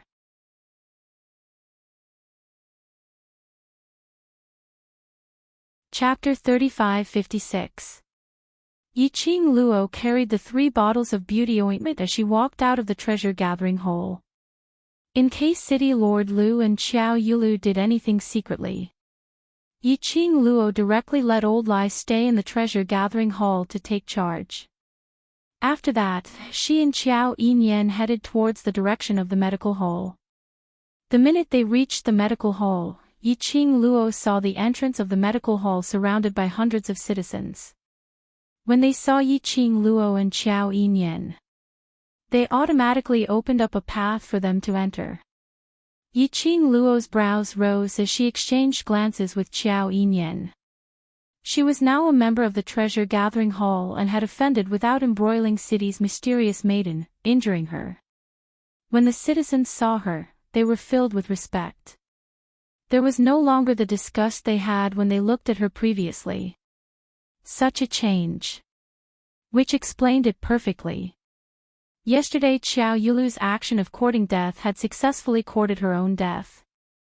And she made use of this matter to increase Pei Xing's favorable impression, which was the right thing to do. At least for now, the scale in the citizens' hearts had already leaned towards their side. Yiqing Luo and Xiao Yinyan walked into the medical hall and saw Pei Xing carrying the medicinal concoction, running back and forth. From time to time, he would accompany the elderly citizens and whisper something to them. Indeed, Pei-Shing was the best choice to increase the favorable impression. Sincerity was the best way to exchange for the other party's sincerity. Hearing footsteps, Pei-Shing turned around and saw the two of them walking over as he immediately stood up. Why are you guys here? To see you and the citizens. Yiqing Luo swept a glance at the surroundings. These citizens were arranged in the hall at the backyard of the medical hall, with each person lying on a straw mat. If it wasn't for City Lord Lu's words, and Chao family bearing the expenses for these people, the medical hall would absolutely not take in so many citizens. Yiqing Luo estimated that there were about 80 over people left in the medical hall. And all of their faces weren't as pale as yesterday, looking rather spirited. Qiao Yulu and Qiao Yinyan had injured these citizens' internal organs when they had fought against Qiao Yulu. Generally speaking, if they weren't treated in time, their internal organs would dry up or they would bleed to death. Even if they were treated, they would need a lot of time to recuperate. Therefore, most profound practitioners would rather suffer external injuries like a severed arm or a broken knuckle than suffer any internal injuries. Fortunately, there was a medicinal concoction brewed by Gu Zishi specifically for internal injuries. It could quickly heal the damaged organs of the citizens. From the intense pain in their internal organs to the relief of their upper body, the citizens could clearly feel the changes. In addition, Pei-Shing had taken care of them through the night and refused to accept any payment from the citizens. The citizens' impression and attitude towards Pei-Shing had obviously changed. Moreover, when Pei-Shing faced everyone's thanks, he simply scratched his head, saying that this was all Yiqing Luo's suggestion and it was his little sister who had concocted the medicinal herbs and personally brewed the medicinal concoction. As for him, he was just an errand boy who came to deliver medicine to everyone. This made the citizens even more fond of him. So when he saw Yiqing Luo, his attitude became much gentler. Yiqing Luo wanted this kind of effect. She smiled and lightly patted Pei-Shing's shoulder. It's been hard on you. While taking care of everyone, don't forget to take care of your own body. If you have the chance, take a good rest. Your body isn't that good either.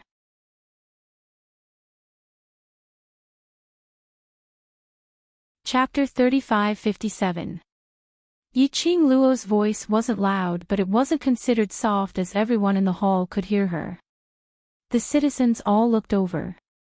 Pei-Shing's handsome face congealed slightly as he lowered his head. I know, I will take note. Yiqing Luo patted his shoulder. Look at the dark circles under your eyelids, and you still say you will take note. If you don't rest, the person lying in the medical hall will be you. Pei-Shing opened his mouth and wanted to rebuke. Before he could say anything, he met with the young lady's bright eyes. He was stunned as his voice was stuck in his throat. He saw the young lady walking past him and into the middle of the hall. Her temperament was outstanding and even though she was masked with a veil, it was still extremely eye-catching. The citizens' gazes were uncontrollably congealed on her. When Yiqing Luo walked into the main hall, her bewitching eyes smiled as she looked at the crowd. If any of you are not feeling well, you can ask me. I'm an alchemist and I can take care of you. Let Ashin go take a rest first, his body isn't very well. The citizens looked at Pei-Shing's pale complexion and the dark circles under his eyes and hurriedly said, No matter, we don't need to take special care. Boss Pei, hurry and take a rest, you can't waste your body like this. There's only 4 days left for the auction. As the boss of the Treasure Exchange Hall, you must perk up. We're fine, there's no need to specially make a trip to send us medicine.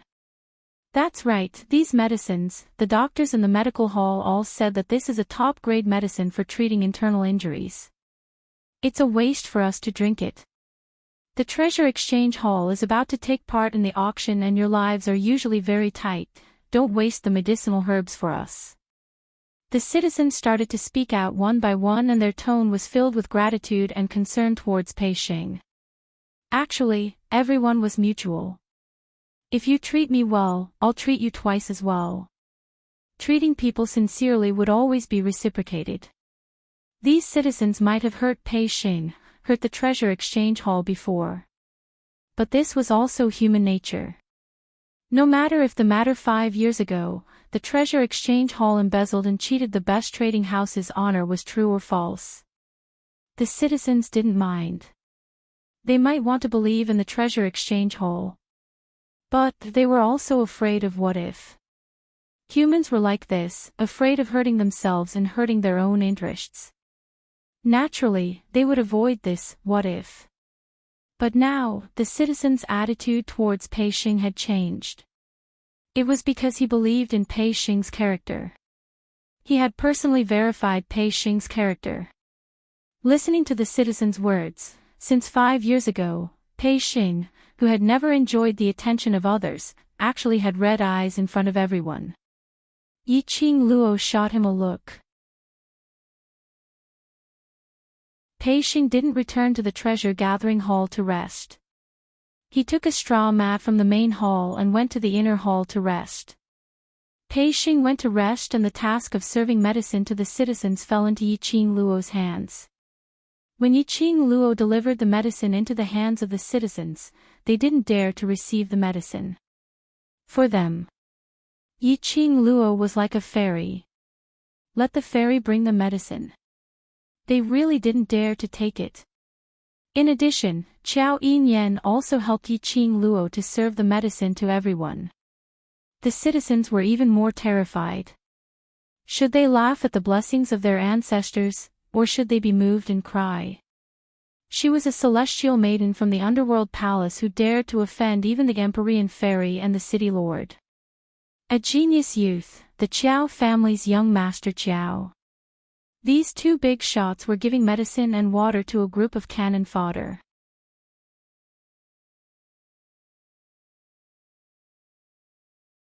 Chapter 35-58. Yi Qing Luo saw the fear and uneasiness in the citizens' eyes. She smiled even more gently. Her long and narrow eyes were curved, forming a demonic and charming arc. Mysterious fairy was targeting me, so she acted without any explanation in Without Embroiling City. In order to protect me, young Master Qiao stepped forward, which is why he hurt you innocent people. Yi Qing Luo said gently, so the reason why you are hurt, is because of me. She passed a bowl of medicine into the hands of a citizen and went to fill another bowl. You don't have to feel any psychological burden, this is what we should do.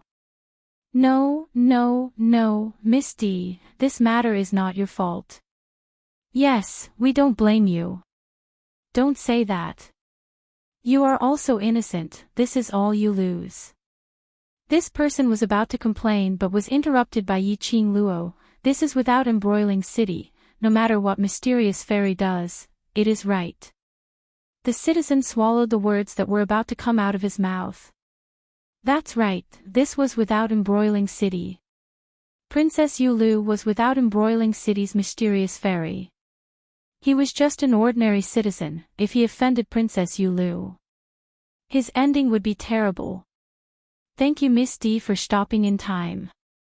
The citizen heaved a sigh of relief. Yi Qing Luo shook her head with a smile. City Lord Lu is funding to take care of you and nurse your health. What you need to do is to take good care of your health. Your life is more important than anything else. The citizens held the medicine bowls and looked at Yi Qing Luo gratefully. But it was also because of Yi Qing Luo's words that were so gentle. The citizens slowly accepted the medicine that Yi Qing Luo and Qiao Yinyan brought over with ease. After the medicine was all served, Yi Qing Luo checked the pulse of the citizens who were seriously ill. Then she personally wrote a new prescription for them. She took the prescription and went to get the medicine. Qiao Yinyan also followed, with Qiao Yinyan's face scanning machine around. Yi Qing Luo smoothly came to the pharmacy storeroom. The two of them waited at the door for the apprentice to get the medicine. Qiao Yinyan leaned against the door, his black eyes stared deeply at Yi Qing Luo, seemingly thinking about something. After being stared at for a long time, Yiqing Luo raised her eyelids. Why? Are you attracted by my beauty? You are very smart and very good at scheming. He crossed his arms over his chest and tilted his head slightly. Silver hair, hanging on his shoulders, scattered down. It made his handsome face look even more elegant and noble. In the grand hall, you deliberately worried about Brother Pei's health, and then you mentioned the treasure gathering and the grand auction. You wanted to arouse the citizens' guilt towards Brother Pei, and also indirectly wash away the bad impression the citizens have of the treasure gathering. You took care of them personally and pretended to be gentle so that the citizens would believe you. Therefore, when your skin beautifying cream appears, not only will they not question it, they'll even protect you. Qiao Yinyan paused and looked at her with a burning gaze. There was a faint smile on his face. Am I right? Can't I really worry about Oxing's health? Can't I take care of them? Also, why am I not gentle? Do I need to pretend to be gentle? Yiqing Luo stared at him. Where's the trust between people? Can you trust me a little more and be less suspicious? Qiao Yinyan looked at her for some time and decisively shook his head. Towards you, I can't. Yiqing Luo. Don't say it as if he knew her very well. At this moment, the pharmacy's apprentice had already brought out the medicine. Yiqing Luo took the medicine bag and walked towards the place where the medicine was brewed.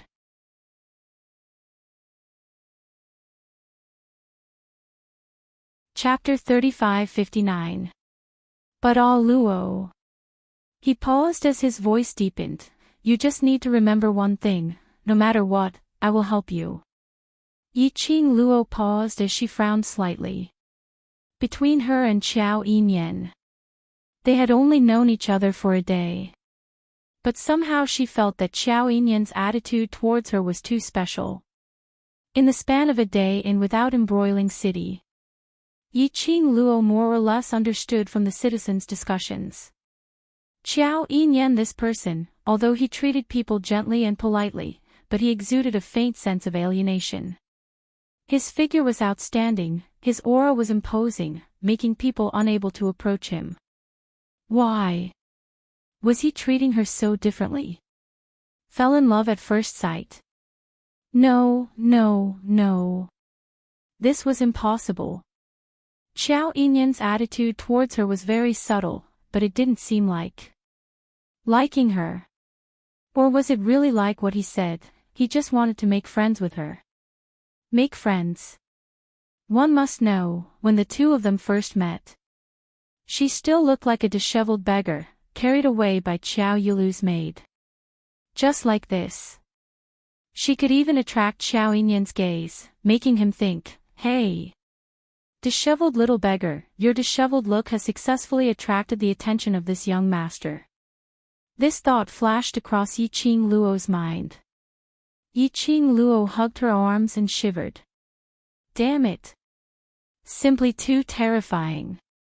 She didn't even turn her head back. She carried the medicine bag and walked forward quickly. Just after passing through the main hall, suddenly she heard a few noises coming from outside the medical hall. Immediately she saw 3 figures rushing into the main hall. Following closely behind them were a few guards of the medical center, who were staring at the 3 figures with vigilance. These 3 people had just rushed in. This caused the citizens in the main hall to panic. There were a few citizens who were so shocked that they hurriedly crawled to the side. This action further deepened their internal injuries. Yiqing Luo's expression changed slightly as she concentrated on the 3 of them. The 3 of them were dressed in dark green robes, embroidered with a blood-like, dyed flower. The 3 of them had a serious expression, their brows were filled with murderous intent. Obviously, their hands were stained with a lot of blood. Yiqing Luo narrowed her eyes. These people came to the clinic aggressively. It did not seem like they were here to see a doctor. Among the 3 of them, the one who was standing in the middle walked up quickly when he saw Yiqing Luo. Yiqing Luo didn't move. Behind her, the citizens sucked in a breath of cold air and whispered to her to leave. But in the blink of an eye, that person was already standing in front of Yi Qing Luo. He raised his hand and grabbed towards Yi Qing Luo's shoulder. He attacked with great strength and speed. Yi Qing Luo's eyes narrowed slightly as she flipped her wrist. Her slender fingers accurately grasped the man's wrist. Gotcha! The sound of bones breaking was extremely clear in the silent hole. The man's face paled, but he didn't make a sound. The two people behind him quickly stepped forward. You dare to attack? It seems like he was the one who made the first move. Yi Qing Luo's slender brows creased slightly as she glanced coldly at that pale-faced man who was holding his hand. Who are you people? What do you want to do? The man gritted his teeth and endured the pain. I mean no harm. You say no harm and it means no harm. Making a move the minute we meet. I've also said that I don't have any ill intentions when I break your hand. Yi Qing Luo sneered as her lips curled. You! The two people behind were flustered and exasperated as they were about to rush forward. Stop right there. The man whose hand was broken stopped them and looked at Yi Qing Luo. Is young lady D Luo, young lady D? Yi Qing Luo raised her brows. Yes. Will young lady please make a trip with us? That man said.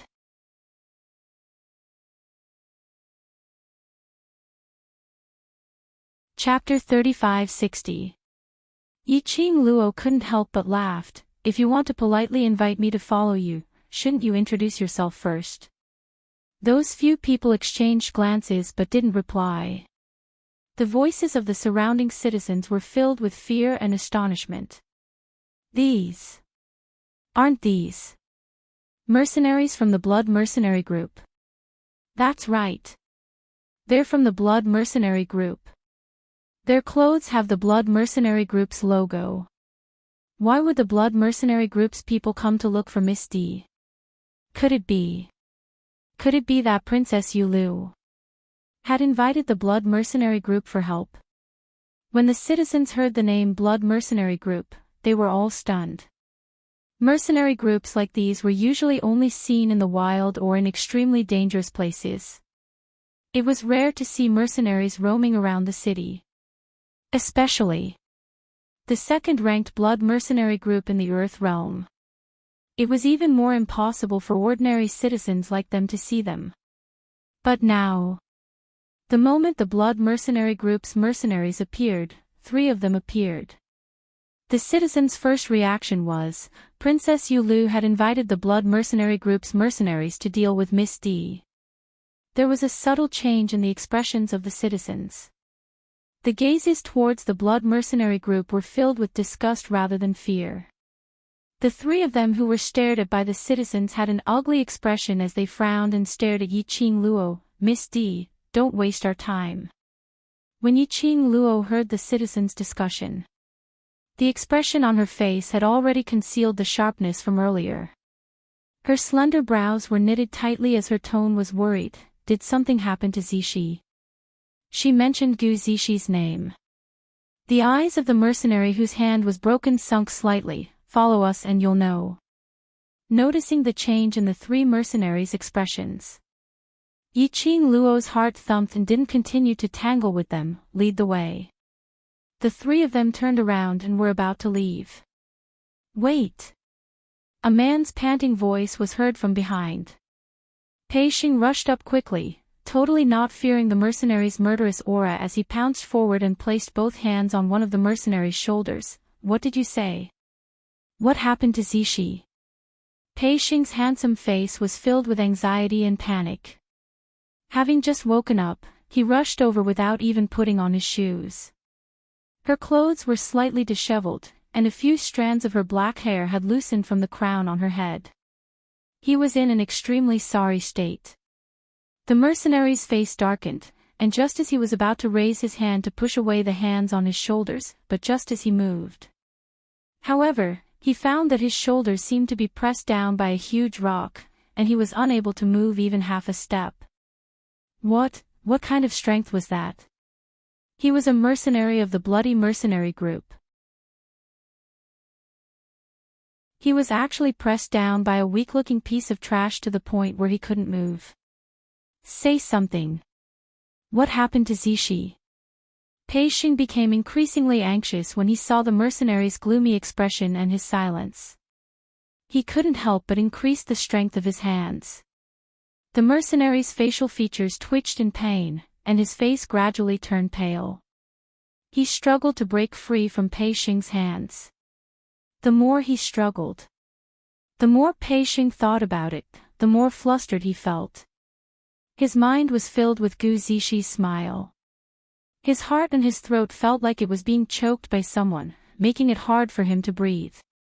Just as the mercenary's body couldn't take the load, his legs bent and was about to be pressed onto the ground. A fair hand moved slightly. You're tuning into the LoveLore Library YouTube channel.